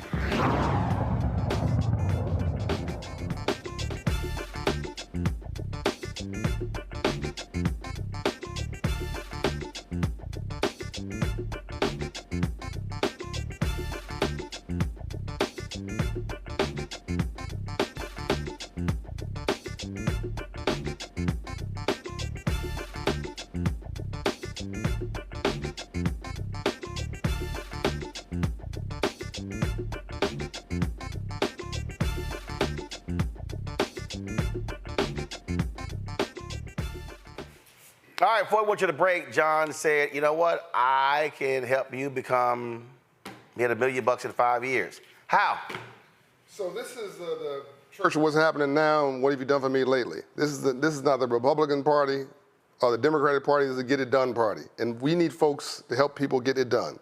Let's get it done. Financial literacy should advance your life. You're making $38,000 a year. You've got 3 children. You're watching this program. You're like, how does this change my life? Okay, let's walk you through it. I want you to to go to financial coaching with Operation Hope. It's scholarship for you, so it's free. It costs you nothing. It's worth about $10,000 when you sign up. We're gonna get your credit score up from 54 points in 6 months, 120 points in 24 months. Let's just deal with the first 6 months to a year. And you're getting the credit score up because when you get that car or you try to get that house and you have a low credit score, that interest rate is higher and you're spending more money versus somebody who has a 650, 700 or higher credit score. Oh, yes, but even I'm using the Roland Martin blunt category. If you live in a 580 credit score neighborhood, which is a lot of our neighborhoods, and you go get that Mercedes from the buy here, pay here lot, they charge you 18% interest because your credit score is 580. It's not a Mercedes, it's Mercedes payments. And that car is going to implode. They're going to take it back and sell it to some other person who had a 580 credit score. So I want to get your credit score up 54 points into the 6s. Your interest rate is going to come down. Right? We're going to also reimagine your budget because you shouldn't be going to Starbucks 3 times a week, and you shouldn't be smoking cigarettes. The cigarettes. Also at $38,000 and 3 kids. I'm sorry, I'm going to go and say it. You should be buying a Mercedes. A lot of people, I'm going to say it. As you should, but a lot of people do it. When your assets are on it's a problem. But a lot of us, as you know, do it. So we're going to stop the bad habits. And by the way, if you have a 580 credit score, it's an error in your credit report. So the first thing we do is we challenge the credit bureaus. And the law states if they cannot confirm it's yours within 30 days, they must remove it. And on that point, that's where you want to shout out Congresswoman Maxine Waters, who was really aggressive in helping getting those laws changed. Yes. To the mandatory free credit report. Yes. A lot of those different things. She put officers in each one of the federal agencies also that deal with these issues, make sure there was an ombudsman in these offices that advocated for this. People don't know all the good stuff that she did and does. So credit score is one. We get your credit score up. And typically we can get you into the mid 600s. That's going to change your life. We're going to get your budget down, get your debt down $3,800. Now you're making $38,000 here. That's 10%. We're gonna get your savings up $2,000. That's not, the magic hasn't happened yet. Right. This is just through coaching and counseling. Then we're gonna say, have you ever heard of the Earned Income Tax Credit? Mm-hmm. And you're gonna say, what's that? And we're gonna say, well, congratulations. If you haven't heard of EITC, and about $20 billion a year goes back to the federal government every year because our folks don't have tax pros, tax planners, or tax expertise, so we don't even know what this stuff is. But in translation, you make $38,000, you have 3 children. You work. This is not a handout program. The government owes you a check for working. It's a bonus for working. Just like a bonus on Wall Street, this is one on Main Street. You make $38,000 a year, 3 children, government owes you about $6,000, probably more like $6,500. You go, whoa, that's a tax refund? Yes, it's cash. We're gonna get a bank account for you. If you don't have one, we're gonna open one. We're gonna wire that money in your account. By the way, if you've never heard this before, you've never filed. If you never filed, it's retroactive for 3 years. So now you make $38,000 a year. We've now just because of if you haven't filed in 3 years, at $6,500 a year, almost $20,000. Boom. All right. So now we're giving you $2,000 of savings because of our coaching and counseling. We've reduced your debt to $3,800. We got your credit score up to the mid 600s. Now you're paying less in interest rates. You're not getting paymentized. We just got you a check for almost $20,000. You're gonna take that $20,000. You're gonna put it. Yes, you can pay down your consumer debt. Yes, you can pay off your car loan. Yes, you can pay down your student loan debt. But I prefer you buy an appreciating asset. I would prefer you to put a mortgage on good debt. There's good debt and bad debt. Mm-hmm. Bad debt is when you finance something that depreciates, like jewelry. And good debt is when you finance something that appreciates, like a home. 43% of us own a home. Customized jewelry, but go ahead. Yeah, well, I was watching this show the other night, last night actually, with this NBA player. I'm not picking on poor people. NBA player said he was in a car, this jeweler was in the back, he had bought a $50,000, he just got his bonus check, $50,000, piece of jewelry, probably cost the jeweler $8,000, by the way. And the guy behind him, the NBA player behind him, was competing with him. They compete more off the court than on, and he wrote a $250,000 check to the jeweler at the same time. $300,000, that jeweler probably spent maybe $20,000 on that. The rest was pure profit. And you're going to sell it, and you can't sell it for a fraction of that. And it wasn't a black jeweler. No, it wasn't a black jeweler. Okay, anyway, but back to the story. So now you're going to take $20,000 or some portion of it, pay a little on your student loan debt, pay a little on your car loan, down payment on a $100,000 house. I want you to buy the best house from the worst block. I want you to buy in the hood, D-A-H-O-O-D. In Paris and inner cities called France. Now, hold up. So you want, first of all, you're saying buy in the hood because, one, it's centrally located real estate. Centrally located. 2, land is cheap. Yes. Okay. And they were stupid enough to put us there, but now they want it back. Right. Anacostia, 20 years ago, 30 years ago, 40 years ago, 50 years ago in the Industrial Revolution, pollution, where's the worst place you can sit?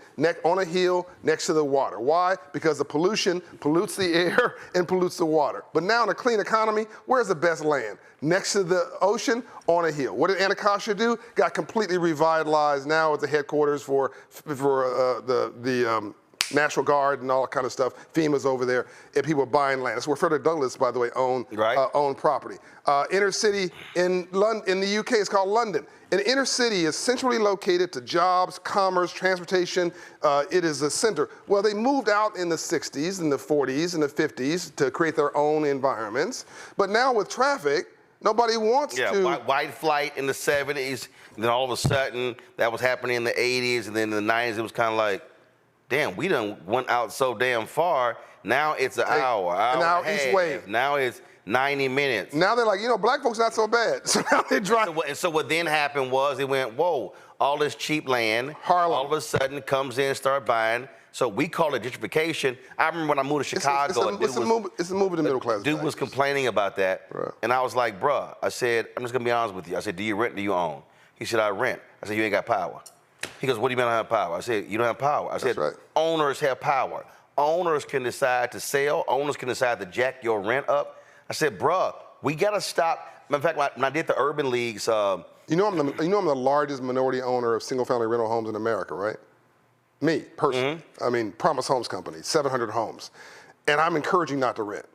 I'm encouraging you not to rent. You come to me, get that job at McDonald's. Do it for a little bit and then bounce. Go to Walmart. We all have those jobs coming up. It wasn't meant for you to stay there forever. Go there's a stepping stone, get your career, get your degree, and keep it moving. Come rent from me or somebody else. Frederick Douglass, by the way, owns $6 million worth of rental real estate in Baltimore, Maryland. That's how he got his freedom and was able to be an abolitionist because he had free enterprise freedom. He even put his own check into the Freedmen's Bank, wrote a check for $10,000 in 1865. Do that calculation because he could. So rent from me for a few years and then go either through me or someplace else and go rent to own and build your wealth. Because the number one way you build wealth in America is home ownership. But 41 to 44% of us own a home. 75% of our white counterparts own a home. This is the easiest pathway to home ownership. I want you to get back to your story, then I'll come back to how you finished on the $1 million. What were you about saying about? Yeah, in terms of, so when you're talking about making these decisions, and we talked about even the car decision. 2008, when I decided I needed a new vehicle because my nieces can't live with me, my Corolla was too small. Right. Go in, the guy was like, hey, he said, so we financing? Nope. He goes, we leasing? Nope. He said, what we doing? I said, we're gonna negotiate. I'll be back in 15 minutes. Because one, I said, I'm not about to sit here and pay you interest on this damn car. Negotiated, went to the bank, got a cashier's check for $49,000, came back. Now here's the deal. That's 2008. It's 2024. That Navigator outside. I don't give a damn what y'all think. First of all, I barely even watched the Navigator because I don't care. You should have watched it though. No, I don't care. I really don't. When I say I really don't, I know. I really don't. It runs. Yeah. That's all I care about. I'm a car guy. So part of this is also when you're talking about the building blocks, you also have to change a mindset where you're not so concerned about what somebody else think or impressing them. No, it's a bunch of people who make decisions with purchases that they make who literally are broke and who are underwater. Our assets are on our ass. Just say it. Just say it. Look, we're renting with money we don't have in places that don't want us to impress people we don't know about shit that don't matter and have conversations that don't involve us. Aspirational people talk about their ideas. Poor people talk about other people. What's happening in our barbershops? What's happening in our hair salons? We're talking about rappers and celebrities, and we're on social media all day talking about somebody else's idea or somebody else's beef versus owning some beef. Nobody washes a rental car. Nobody washes a rental car. You drive it, and you bring it back to the owner, which is the car dealership or the car rental company, and they wash it. You got to own some stake to be a stakeholder. Right. So that's why we're talking about becoming an owner. I want you to go in the hood. I want you to go into a working class, black or brown, doesn't have to be black or brown, but it could be white, rural, doesn't matter. But a working class neighborhood where it's near jobs, near industry, near transportation. I want it so you can access home ownership. I want you to buy, I'm making this up, $100,000 house. Now, if it's Montgomery, Alabama, this works. If it's Birmingham, this works. It used to be Atlanta, by the way. Well, first of all, in now a situation, because we have such few housing stock, I mean, I actually went and pulled the neighborhood that I grew up in. I grew up in a 1,230 square foot house. That home was, I think the mark was 175. And even in that neighborhood, I saw homes at 250, 275, 300, 350. You may have to move. So what's happening is folk are like, yeah, but I mean, I don't know about that particular area. Yeah, but you still don't own anything. Yeah, exactly. You got a doorman in a place you don't own. I mean, it's like the drug dealer saying, this is my block. No, it's not. It's the city's block, right? No, you don't own the doorman. You don't own the door. You don't own the window. In fact, you're opening the window and literally giving money away. Every time you write that $3,000 check for rent, you're helping somebody like me pay off my mortgage for the investment of the whole building. Back to the story. So I want you to take that $20,000, do a down payment, and get a $10,000 down payment assistance grant from one of these banks that we will hook you up with. We'll get you a prime mortgage, a $10,000 down payment assistance grant. You take $10,000 of your own money, $20,000 together, and buy a $100,000 house, right? And the compounding effect, because you build wealth in your sleep, make money during the day. You may have to watch this over again, by the way. You build money, you build wealth in your sleep. We confuse making money, making a living. We think that's all there is. No, no, no, no. If that's all you're doing the rest of your life, you'll be broke. Right. You've got to build wealth in your sleep, which is stocks, bonds, investment, real estate, et cetera, et cetera, et cetera. Buy that home and sit on it, all right? Now, you got to live somewhere. Live in some place you own. People say, oh, well, I don't own the bank. I don't own the home. Right. The bank. Right. Folks on social media like, well, if you do that and it's a 30-year mortgage, you don't own the home. The bank owns the home. That's ridiculous. No, if you don't pay, the bank will own it. If you don't pay me, I'm gonna own it, right? I mean, so this is real common sense. If you get the tax system was designed for home ownership. So if you get that 30-year mortgage, 20 years of that's interest payments. You can write it off against your taxes. So that you're basically getting that money back every month. You're paying $1,200 a month out. You're getting $1,000 back in a tax refund if you do it right. So when I was in the situation, in the position, I gotta get to the $1 million, but go ahead. When I was in the position where I had to make a decision to whether or not I wanted to pay off my house. And my CFO was like, well, if you do that, won't even tax write-offs. I said, look at that interest rate and look what I'm paying on interst. I said, what year was this? This was 2004, 5. Okay, yeah. Mm-hmm. So I told her, I said, no, I'm paying this off. Mm-hmm. I said, CNN, Tom Joyner, I'm speaking, I got books. And so I said, I overpaid taxes twice and got two $25,000 refund checks. And I was like, no. I said, I'm paying the house off. And so she was like, yeah, but I said, no, I'm not worried about the interest rates. I said, because, again, I knew TV contract, look, 3-year contract, no, you got a 1-year contract that gets renewed. Right. So what ended up happening was I paid the house off. Right. So the only thing I'm not paying every year was taxes. Property taxes, yeah. Property taxes. Yeah, which is another way we lose property. Well, my sister, her 2 daughters would live in the house. Then my parents, they moved to the house. Yeah. Sister, daughters move out. My nephew, who's working for a bank, he moves to Dallas. He's living So literally, there have been 3 generations of family living in the home. Right. But the other thing is that by my parents living in my house rent-free, that also impacts our entire family in terms of culture.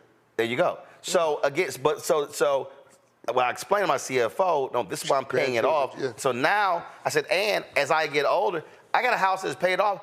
I just make enough money every year to pay the property taxes. Mm-hmm.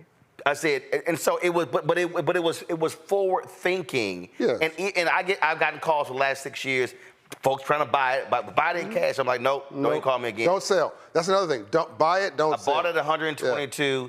The value now is 340. Yeah, so yeah, I bought a condo, so I bought a townhouse in LA, forget what year, 2004, bought it for $170,000. No, I bought it for $220. It went down in the 2008 crisis to one something. All my friends were like, sell it. I didn't freak out. I'm like, I gotta live somewhere. Right. And so then I moved to Atlanta. I rented it out to a police officer who didn't pay, who paid late. Rented out, but I forgot about it. Then about 2017, I went to go sell it, and I needed some money to buy something else, and I called a realtor, a friend of mine, black realtor. Hey, what can you get for me for this condo? Now, supposedly I'm the financial literacy expert. Roland, I was laid out, stunned. You bought it at 175. I bought it at 220, went down to 175 in the crisis. That's the last time I checked. Right. Now, I didn't do anything to this house. I didn't paint it. It's a townhouse. I didn't paint it. I didn't do nothing. I just paid the mortgage, right? And that was being paid by the renter. I was just paying the property taxes. $750. Wow. I said, excuse me? He said, yeah, the market for that is $750. Sell it. So I sold that. Then when the year was a 1031 tax-free exchange, it was another property I was looking to buy, and we can't get into too much detail because you know a lot about what I'm about to tell you now. It was a property in Atlanta that I could buy for $750. I took the $750 from California, tax-free, transferred it. This is why I think you think about taxes depending on whether you own or you don't. But I use the taxes to my benefit. Bought in Atlanta with no tax penalty. That property today is worth millions of dollars. So it really cost me, my down payment of that $220,000 condo was about $30,000. That's really that and property taxes every year, which was $1,000 or something, is all that cost me, and that ultimately creating a multi-million-dollar property by financial literacy strategy. Going back to this exam, and I bought a place in Turks and Caicos that's doubled in value. I didn't do anything. I just bought and hold. So buy this $100,000 house, $20,000 down. Do not sell. Within 2 years, I want you to go and get a home equity line of credit on that home and take some equity out of that home and buy a second home. Now I want you to buy something that's raggedy now. You could buy in Atlanta. When I moved to Atlanta, you could buy a home for $15,000, a raggedy home with a tree in the roof. That's exactly the one you want. Buy a home, get some local contractors, black folks, brown folks, buy it, rehab it, and rent it. So I want you to buy it, get a construction loan, future value, take that money from your home equity line of credit, put it as a down payment, construction loan pays the rest. Now this is good debt. Finish it with minority contractors, I hope. Half of my contractors at Promise Homes Company, by the way, are minorities and women, and rent it out. Then, in the year 4 now, do it again. Take the equity, buy a third home, rehab that one, rent that one out. Do not sell. You're a millionaire. That's $1 million net worth.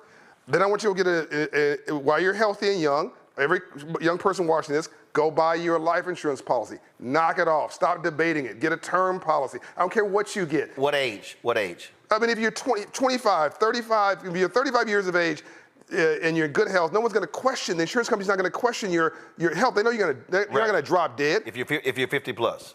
It's going to be slightly more expensive, but still get one. So if you're 25, you're going to spend $50 a month and get $1 million policy. If you're 55, you're going to spend $100 a month. It may be a $100,000 policy, but you want a policy. Right. And by the way, if you work for a corporation like even mine, I have 400 employees. You don't know when you pass away, there's a $25,000 burial situation, death policy inside of your health insurance policy. I want everybody to go read the paperwork now. If you have health insurance right now, go read the fine print. There's probably a burial or a death policy inside of your health policy. That's the $25,000 to bury a loved one. You don't need a GoFundMe page. You should do that for an investment. You should do that for some big idea, not to bury the past. We should be creating generational wealth through life insurance policies. $1 million policy for somebody who's 25, 35 years old watching this is generational wealth. You can get it for $50 or less a month. But you do this whole thing I mentioned, a will, simple will, a life insurance policy, earned income tax credit. Thank you, Roland, for giving you a check. Because of him, you're watching this. Financial coaching through Operation Hope, which I've scholarship to you at between $5,000 and $10,000. Sign up to the 1 Million Black Business Initiative, by the way. Your 9 to 5 job will finance your 5 to 9 gig. So before I go, get ready, Mustafa and Larry, person in our chat. I got no kids. Why would I want life insurance? Mamma mia. I mean, first of all, you don't want to be a burden to society when you croak. Number 2, it is a vehicle for savings. Get a whole life insurance policy versus a term life insurance policy. It's a savings vehicle. This is the wrong mindset. Like whether you believe you can or whether you believe you can't, you're right. Is the glass half empty or the glass half full? It depends who's looking at the glass. Get your mindset right. Stop hating on capitalism and saying you can't do this and do that, and do something. Stop waiting for the perfect to be the death of the good. The perfect is the death of the good. Just do something. Like, if you broke right now, it's like people say, Well, try God. Well, why should I do that? Because God cannot possibly mismanage your life. Worse than you are. Give him a shot. Look, black people are one of the few people on the planet who've not used free enterprise and capitalism to set them free. Say what you want about Jews. I want a black Jewish business plan. That's what I want. 7.5 million of them, they represent most wealth in this country. And they were discriminated against, towed up, jacked up for going back, centuries. There's only 15 million of them in the world. It's unbelievable. Nigerians, they're black, but if you look at the chart I sent you last week about income levels, Nigerians are right at the higher level of all groups in America on income levels in America. By the way, whites are below them. These are black people, but they got their mindset right, and they are, as we know, they're natural hustlers. By the way, the number one group of young people in the world populating, Nigerians. So within our lifetime, you're going to see a majority of minorities in America. You're also going to see a majority of minorities populate the world. And if we don't figure this free enterprise system out, everybody's going to be broke. And you've never had a superpower that wasn't the economic power at the same time. So I need this brother to change his mindset. Just try what I'm saying. Right. It's not about the life insurance policy. It's about the action. Once, like you go to 1 million black business, you sign up. You try it for 2 years. It didn't work out. But now giving you a hustler's mindset. Now giving you an entrepreneurial can-do mindset. Well, you can take that into a job. You can take that into a career. Question, Mustafa. Yeah, well, John, thank you for dropping knowledge as always.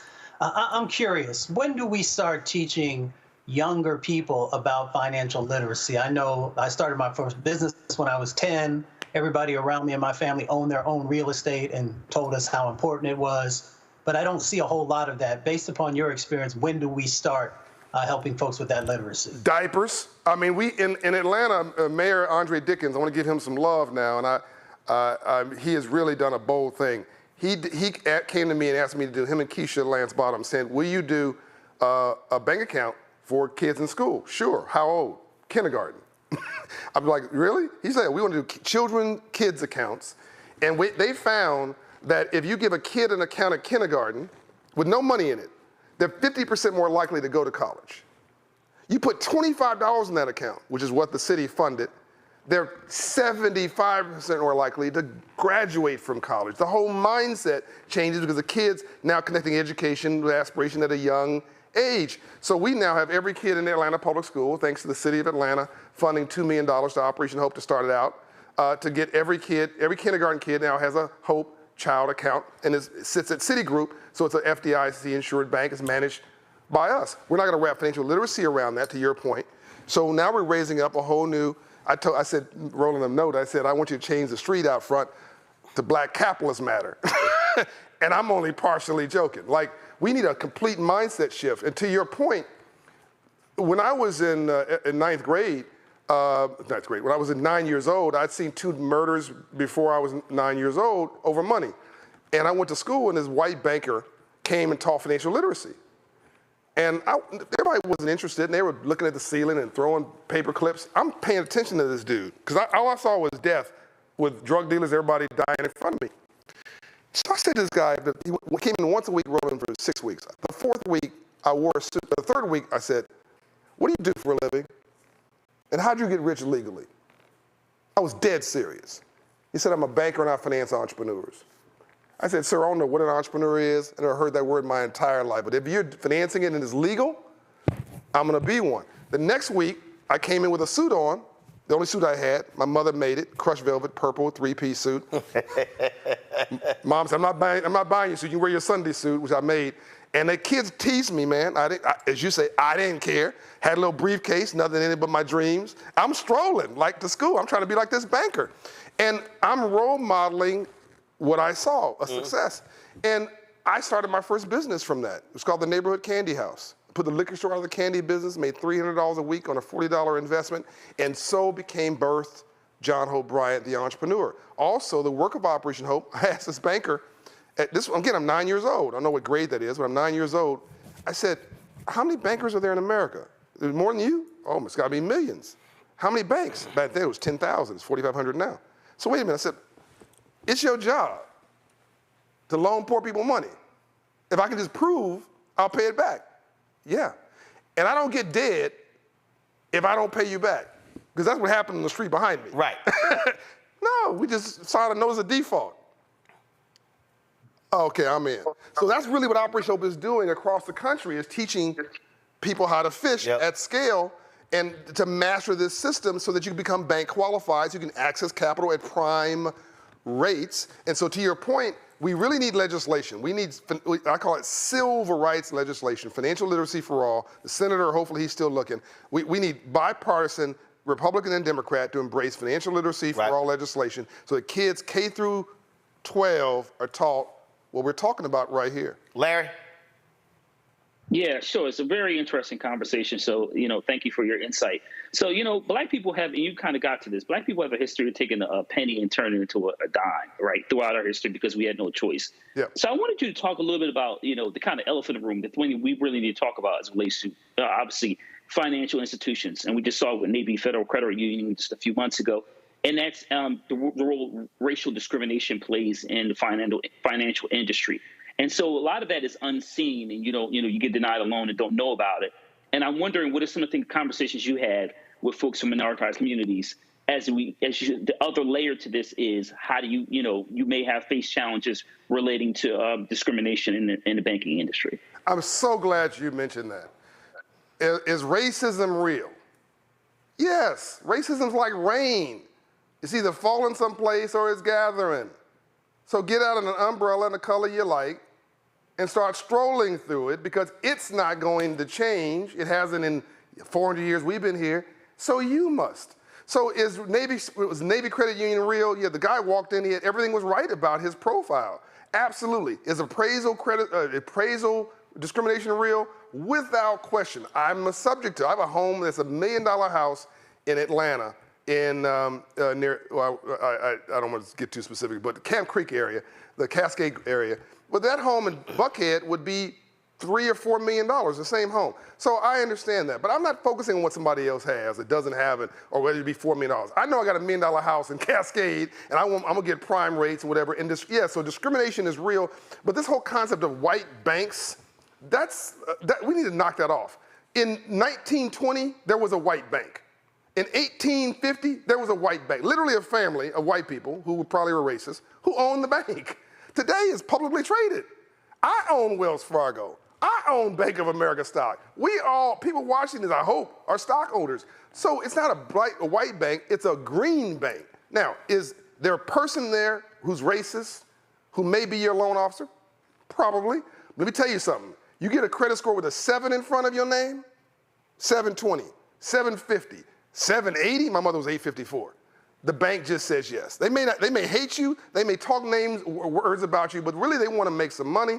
And the computer, there's AI now, the computer at midnight is not asking your race. The bank will just say yes. Get your debt ratios up, your debt down, your income ratios proper. We can show you how to do it at Operation Hope, because we know what the bank will approve. Get that credit score up, as I mentioned. That's the most important thing. You have to have an income. And I guarantee you, in fact, not only will I guarantee the bank will say yes, if the bank discriminates against you still, because there's an exception to every rule, I will fund your loan.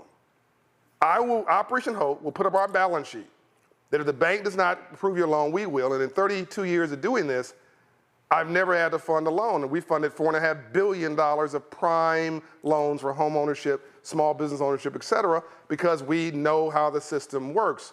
So, and by the way, you haven't mentioned it, but let's also deal with black banks. We should support black banks. I have a deposit at various black banks. The problem is they're just too small. They're too small, and their cost of capital is too high. They're afraid to death of loan loss. So they're gonna, unfortunately, in many cases, we should support black banks. Please hear me. We should all support black banks. We should have $1 billion asset black bank. But it's an and conversation, not an or. You probably need a relationship with them for savings and a checking account maybe, with an ATM, and then you have a lending relationship maybe with them and a major bank that can give you, more optionality and prime access to credit. Sometimes you go to a minority bank, they're gonna ask you for more down payment, They're going to give you a higher interest rate, and it's going to be less attractive terms. And that's not racism. Like, that's somebody looks just like you. They just have a more delicate balance sheet. They don't have the strength that the other banks have. So we just need to be more sophisticated in our approach. Discrimination is everywhere. Bias is everywhere. By the way, I got bums in my family. I don't need to go outside looking for one. I got bums who are related to me. We all can relate to that. We all have a Pookie in our family. Pookie them, right? So I over-answered the question, but it was a really important question. You have been really focused on going after the folks who despise DEI. Explain. Yeah, so this is just stupid. This is ridiculous. The folks who are canceling DEI are literally shooting America's business plan in the foot. And I wrote something called the Business Plan for America. I had a chance to debate Bill Ackman, the billionaire who led the DE&I effort, anti-DE&I effort around the country. I debated him at the Milken Conference privately in a private session last Monday, I think it was, the same day the Business Plan for America was released on LinkedIn. And I can't tell you what was happening in the session. It was a private session, but there's been some articles written about it. And all I'll tell you is that the articles are not inaccurate. And I will also tell you that no one disagreed with my business plan. My business plan is just math. To quote Melody Hobson, I like math because it doesn't have an opinion. God has a sense of humor. You know, Ambassador Young said, and he was on that balcony with Dr. King when he was assassinated, to live in a system of free enterprise and not to understand the rules of free enterprise must be the very definition of slavery. That's sort of where we were to where we have been. Here's the irony, Roland. 1950, America was white, 90% white. These are just the facts. Shocking numbers. 1950, America was 90% white. That meant that what Dr. King, Andrew Young, Dorothy Height did was a miracle, right? It was just the right thing to do. Today, America is 40% black and brown. Within 10 years, it'll be a majority of minorities. You have the largest, the first time in history that you're gonna have a population over 65 in our lifetime. Those are white, wealthy baby boomers trying to retire. Social Security is not going to pay for their retirement. It will only pay 70% of it within 10 years. Now you have this group coming into free enterprise in the largest economy in the world, $24 trillion, who are not prepared for the free enterprise system. And what are these DEI, anti-DEI people doing? Cancel, cancel, cancel jobs, career paths, internships, corporate gigs, school, so they can't create future capitalists. So I asked them, what do you want to do? Speak Mandarin? And by the way, because if we don't solve this, we will be speaking Mandarin in 10, 20 years. China will run the world. They want our place. We got to prepare this group to lead the economy. Here's the good news. The diversity, the numbers are on our side. Biggest economy in the South, the traditional South. People just love messing with me. Oh, the South is Texas. The traditional South. Atlanta, Georgia. $450 billion a year. Roland is bigger than all 6 states around it. The city of Atlanta GDP. Mm-hmm. Take 3 states, Mississippi, Alabama, put it inside of Atlanta together, it's still bigger. The biggest airport in the world, the biggest economy in the South, the 10th largest economy in the US, and it's all of us. The color's green and is diverse. New York and California, biggest economies in the US, most diverse. DC, incredibly diverse. We have the biggest black population is right outside of DC as far as net worth. So all city, Houston, Charlotte. There you go. I mean, you start going. The wealthiest companies are the most diverse. So what I say to these folks is, diversity actually is a business strength. The broke places are folks who actually have said, no, we don't want none of that progress. We want a white water fountain and a black water fountain. You go to some of these cities in the South, it looks like 1960. Nothing has changed and their economies have gone backwards. So the reason I like this argument is it's not an argument. You're hitting your face on my fist. The math is indisputable, and if we don't solve this, 4 countries want to take us out. China, Russia, North Korea, and Iran, which just became more volatile over the weekend because their president died in an accident. They want to take us out. Helicopter crash. Yep. But they can't do it on a fair fight, Roland. We are screwed up. America's got all kind of problems, right? Democracy and capitalism are horrible systems, except for every other system. America's a jacked up country, except for every other country. I keep telling people, I hate America. Here's a plane ticket, right? They're not going nowhere. We have an incredible system that we need to make better. And the least of these God's children, us, just might be the salvation for the future of America as a superpower of the world for the future and the largest economy in the world. We just may save it by becoming financially literate, by becoming stakeholders and owners, by voting, and by being like almost moral capitalists. I know this is crazy talk, but right. I think it's actually a radical movement of common sense. And you know, I always get a kick out when people say certain things, you know, they'll run their mouths. It was so funny. Somebody had tweeted, Roland's spending so much time talking about his house instead of letting Franklin drop jewels on financing. This is the problem I have with this guy, ego. Huh? You know, and I had to respond back. I said, first of all, you clearly ain't paying attention because his name ain't John Hope. Oh, they thought it was John. Like Franklin. John Hope Franklin passed away several years ago. He was a historian. It's John Hope Bryant. But also, But I'll take the association. But also, when silly folk like that make those comments, what they don't quite understand is that you also have to make it plain. Yeah. And so when relatable. Right. And so when you talk about, again, those conversations, how you make car purchases, how you make home Practical purchases, stuff. how you don't get caught up in brands. I got probably 6, 7 Air Jordans at home. I didn't buy none of them.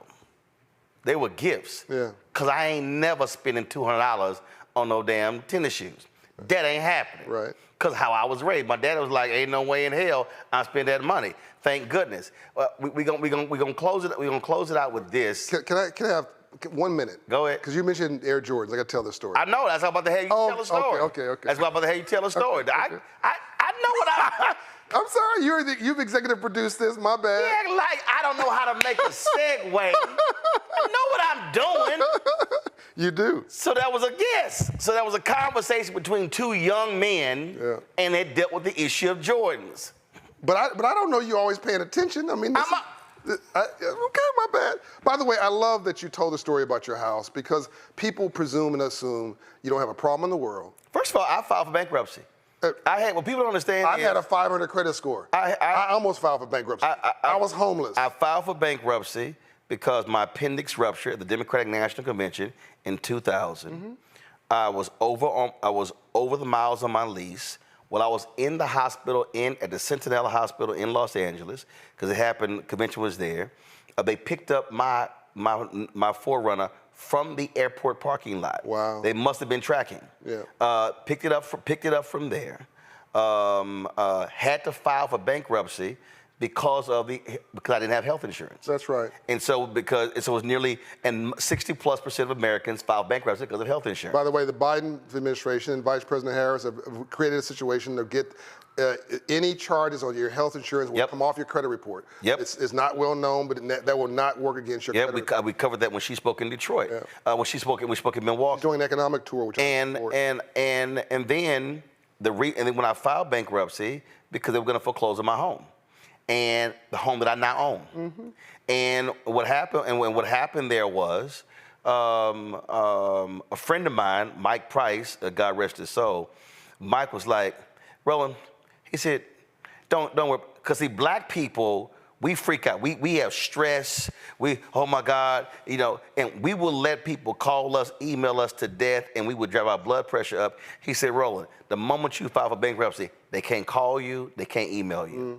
He said, if you don't have the reason. It was not chapter 7, it was chapter 11. I mean, it was a reorganization. Right. So what he laid out was, he said, then what happens is, if your income is this and you can't pay all of that back, he said it's going to get nearly all wiped out. And that actually what happened until I got the job with the Chicago Defender. We're not supporting bankruptcy filings. He's just telling you the path. Well, but here's what I'm not supporting it. But here's what I do know: white folks have used bankruptcy as a financial measure planning, including the former president. I was sick because I was sitting in one of the waiting for them to get called, and this dude sitting next to me, white guy, it was his 4th bankruptcy, and he's explaining to me what he did. He's explaining to me all the stuff that they bought, the jet skis and all that sort of stuff like that, and I'm looking at because I was looking at him, and looking at all the stressed out black people.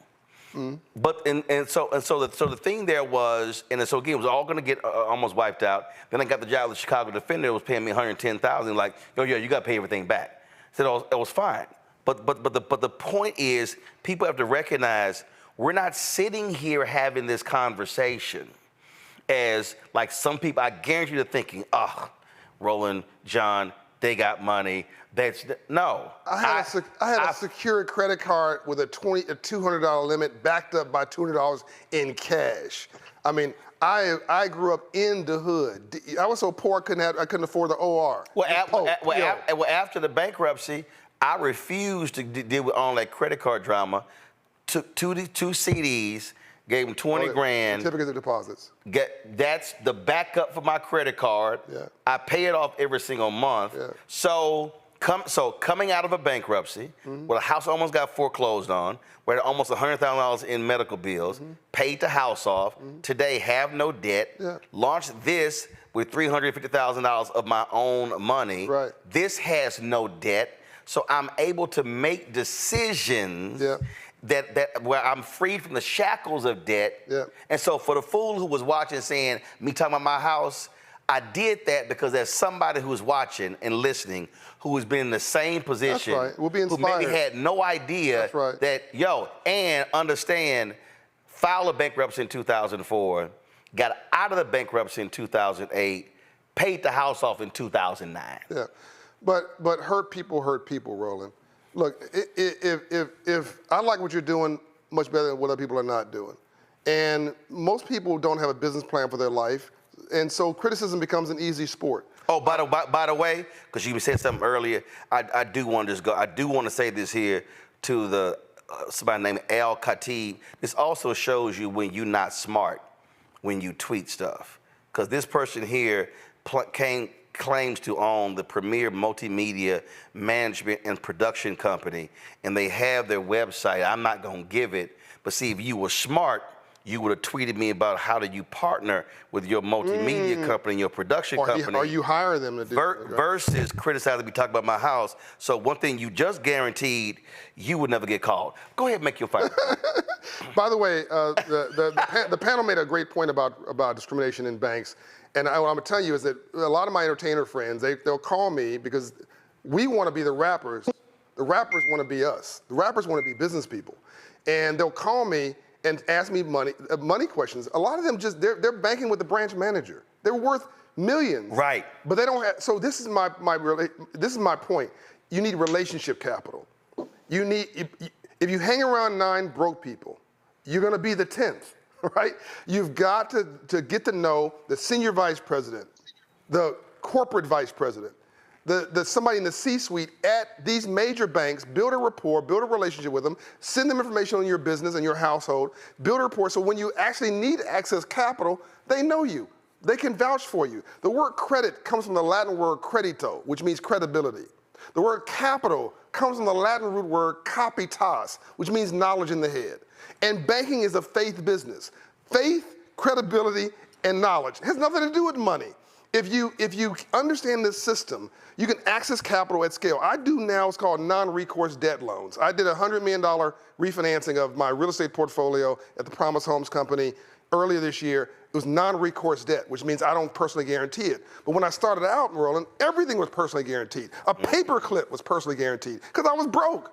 So that's the way this system works. You have to learn to manage. With that joke about banking, a bank will loan you money when you prove you don't need it. It's not untrue. So you got to have that higher credit score. You got to have that savings and have those ratios so the bank goes, because capital's a coward. Capital's not trying to be courageous. Capital's trying to find the highest return with the lowest risk. By the way, so me too, by the way. I want to have the lowest risk with the highest return. So you got to present yourself in a way to the banker. They go, that's a good bet. That's a good investment. I'm going to loan them some money to do X, Y, and Z. I'm going to get it back. That's the way the system works. Right. If you look like a credit risk, if you look like you toe up from the flow up, they're not going to loan you money. That's not discrimination. That's a toe up credit report. And when you go to the club tonight, everybody, some people have heard me say this before.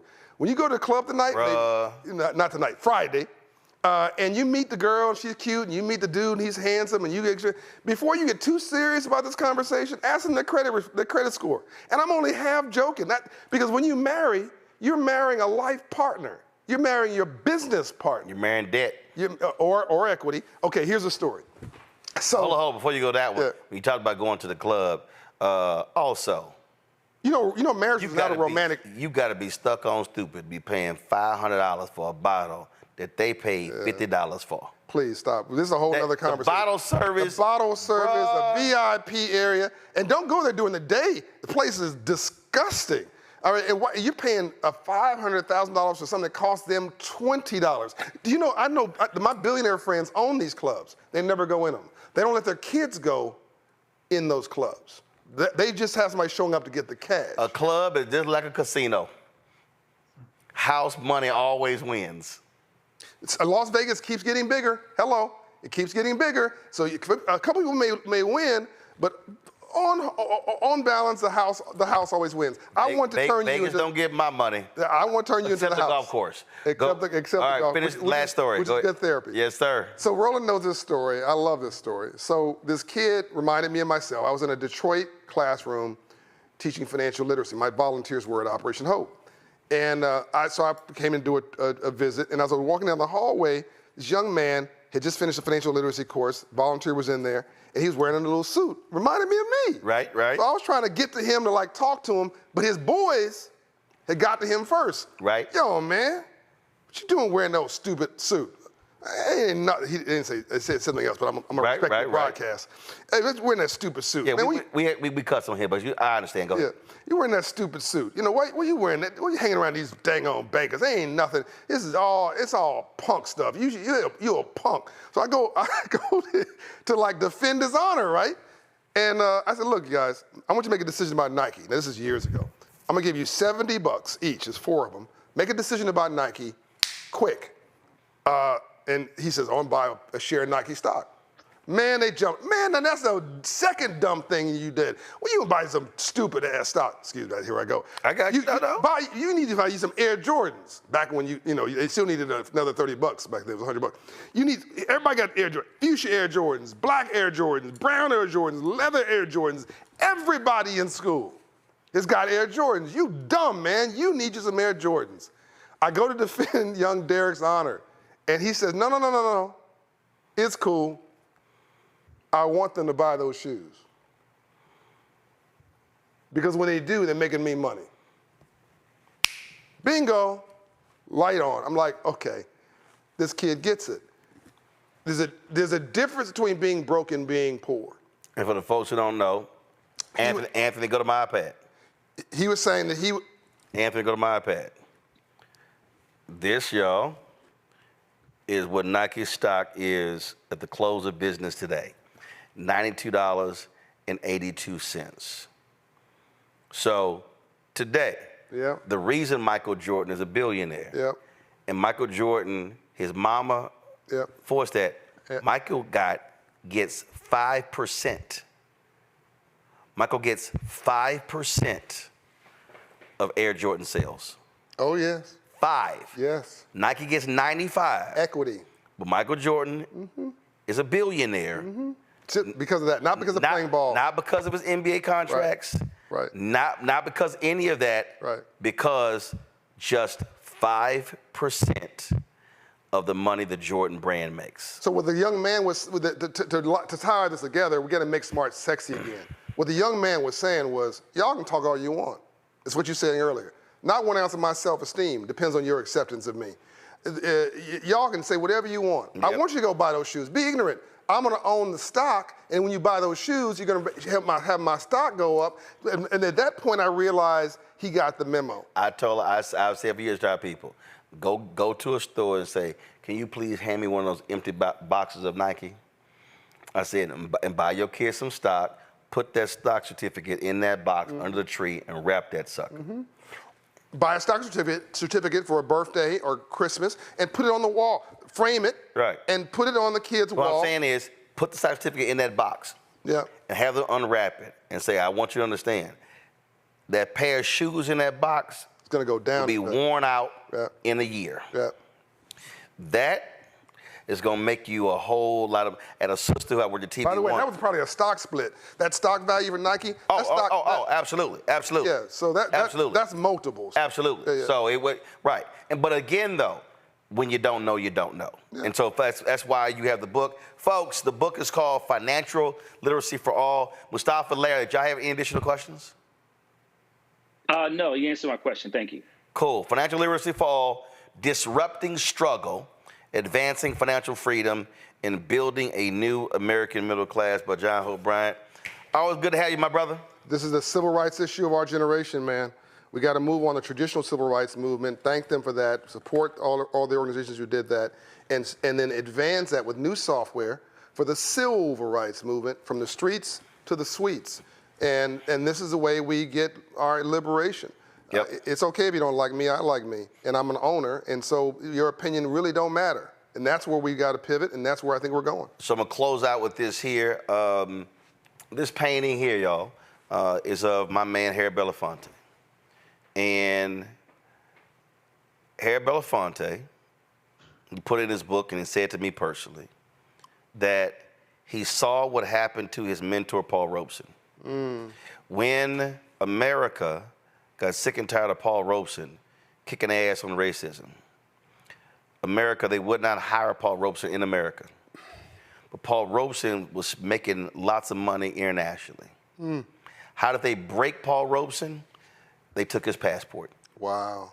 He got some checks singing over the phone, talking to rallies, but he couldn't leave the country. Wow. So Harry Belafonte said, we saw what happened to Robeson. Robeson died broke. He said, I'm going to keep my activism, but I'm not going to let them do to me what they did to Robeson.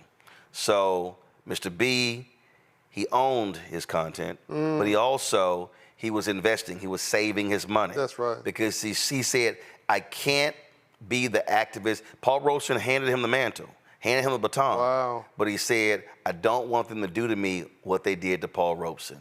So he protected himself financially. That's right. To be the activist that he was. That's right. If he did not protect his money, he died at 96. He would not have been able to do all the things that he did and have the financial freedom to do them if he did not watch his money. He said it was because of what they did to Robeson. You know, it's possible, Roland, that the only true freedom is financial freedom, because all the others can be taken from you.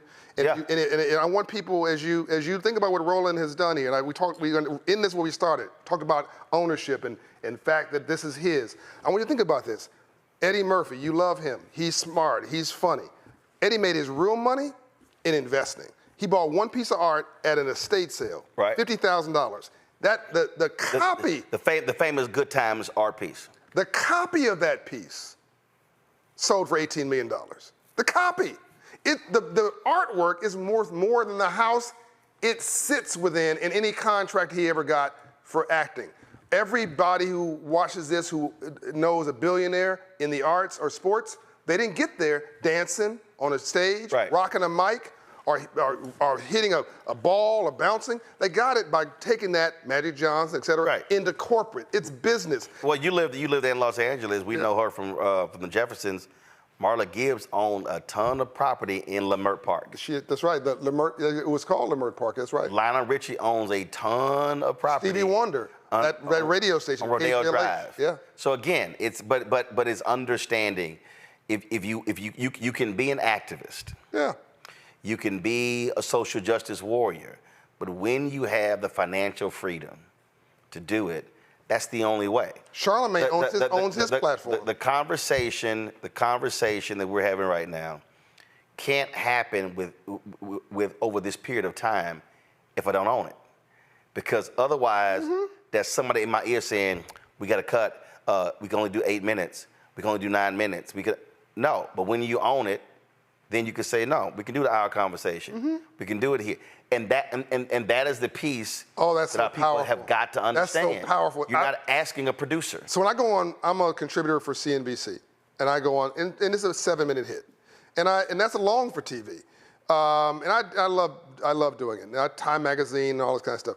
There are only 2 times where I've done an hour piece where you can unpack this, where the 2 platforms where the person doing it owned it. You, today, And a couple weeks ago, I did Charlemagne, and he's within iHeart, but he owns Black Effect Network, his podcasting network. He owns a 50-50 partnership. Yeah. But I'm on his board, with iHeart. Yeah, it's a 50. But he did it right. He had them funded, but he owns the creatives. He's got publishing arms, and he's got his Breakfast Club show. But because he controls that, he can have an hour conversation with me about something that really matters. This really is an important conversation. I hope people watching this not only take it to heart and change their life, but give you the credit you deserve. You're but I tell them, but the financial freedom allowed the creation. That's it. And that is how our people have to be able to think forward. Appreciate it, man. Always a pleasure. My pleasure. Larry, Mustafa, let me also thank Niambi for being on the panel. I really appreciate that as well. Folks, hope you enjoyed the conversation. Of course, you can always catch the restream. We're going to be posting video on all our social media platforms as well. But we also need you to support the work that we actually do. Now, you already know, I've been battling these ad agencies, fighting them. I've got a meeting tomorrow. I've got other meetings set up with Group M. We're meeting with Dentsu, meeting with Publicis, Horizon. Y'all tripping. Y'all need to learn how to return some phone calls. And so, folks, nearly $400 billion is spent every single year. The media upfronts are happening right now. Very few black people are a part of it. In fact, black-owned media investment is actually falling back in the wake of George Floyd's death, and the anniversary of his death is this week, the 4-year anniversary. So when you support the show, you're supporting us having these conversations. Because I told y'all, this is $195,000 a month for the whole network. Staff, rent, travel, insurance, all different things. We're talking to you right now on robotic cameras. We've got 10 of these robotic cameras in here. We talk about the production room. Again, black companies. So when you invest in this here, you're also investing in black-owned businesses. Because black engineering company built that studio production room. Talking about the lighting, the set. When we travel, we got black drivers. Every city we go to, we're patronizing black-owned restaurants. And so understand, when we talk about how does the black dollar travel, it can only travel if you make a conscious decision to actually use black vendors. So your support is absolutely critical. You can give multiple ways. Again, our goal is very simple, 20,000 people. If 20,000 of our fans contribute on average $50 each, that's $1 million. That is huge for us to be able to do what we do. And so that's $50 a month, $50 a year. That's $4.19 a month, 13 cents a day for this show, plus 5 other shows, plus the live events we covered, plus the news conferences, plus the stuff that you're not getting this content anywhere. And here's the last point. There's nobody in black-owned media doing what we're doing. Byron Allen just canceled his 2 shows. Ebony Williams' Daily Show, Mark Lamont Hill's show, gone. Doesn't exist. They cancel all their shows. Ebony's not doing it. Essence is not doing it. Black Enterprise is not doing it. Blavity is not doing it. No other black-owned media platform is doing news and information 5 days a week live, 7 days a week content, the way we do it. Your support is critical. Send your check and money order, P.O. Box 57196, Washington, D.C. 20037-0196. Cash App, $RM Unfiltered, PayPal, R Martin Unfiltered. Venmo is RM Unfiltered. Zelle, Roland at RolandSMartin.com, Roland at RolandMartinUnfiltered.com. Download the Black Star Network app, Apple phone, Android phone, Apple TV, Android TV, Roku, Amazon Fire TV, Xbox One, Samsung Smart TV.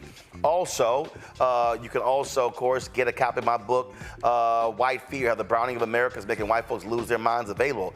Bookstores nationwide. Get the audio version on Audible. And I told y'all I hit my brother. He found 300 copies at his house of my book, The First. I told y'all when we out. I'm not printing anymore. That book is from 2009. And so you can get, I am personally autographing each copy. A lot of y'all been emailing me saying, when my book coming? I am not Amazon, meaning it ain't gonna be there tomorrow with Prime. I have to personally autograph it and put it in the envelope. And so I cut the price as well to $10. And so once the books are gone, they're gone. And so go to RolandSMartin.com/thefirst, RolandSMartin.com/thefirst to get your personally autographed copy of this book, which is of my coverage of the 2008 presidential election of President Barack Obama. Folks, that's it. Tomorrow, I'm going to have for you, I'm going to play all of the songs inspired by Congresswoman Jasmine Crockett's takedown of a crazy Marjorie Taylor Greene. Plus, I have for you sights and sounds from Anthony Anderson's golf tournament. The 6th annual Anthony Anderson Golf Classic took place yesterday at Bighorn in Palm Desert. We'll have that content for you tomorrow as well. Until then, folks, y'all enjoy. HeLa! Black Star Network is here. Oh, no punch! I'm real revolutionary right now. Thank you for being the voice of Black America. All momentum we have now, we have to keep this going. The video looks phenomenal. See, this difference between Black Star Network and black-owned media and something like CNN. You can't be black-owned media and be scared. It's time to be smart. Bring your eyeballs home. You dig?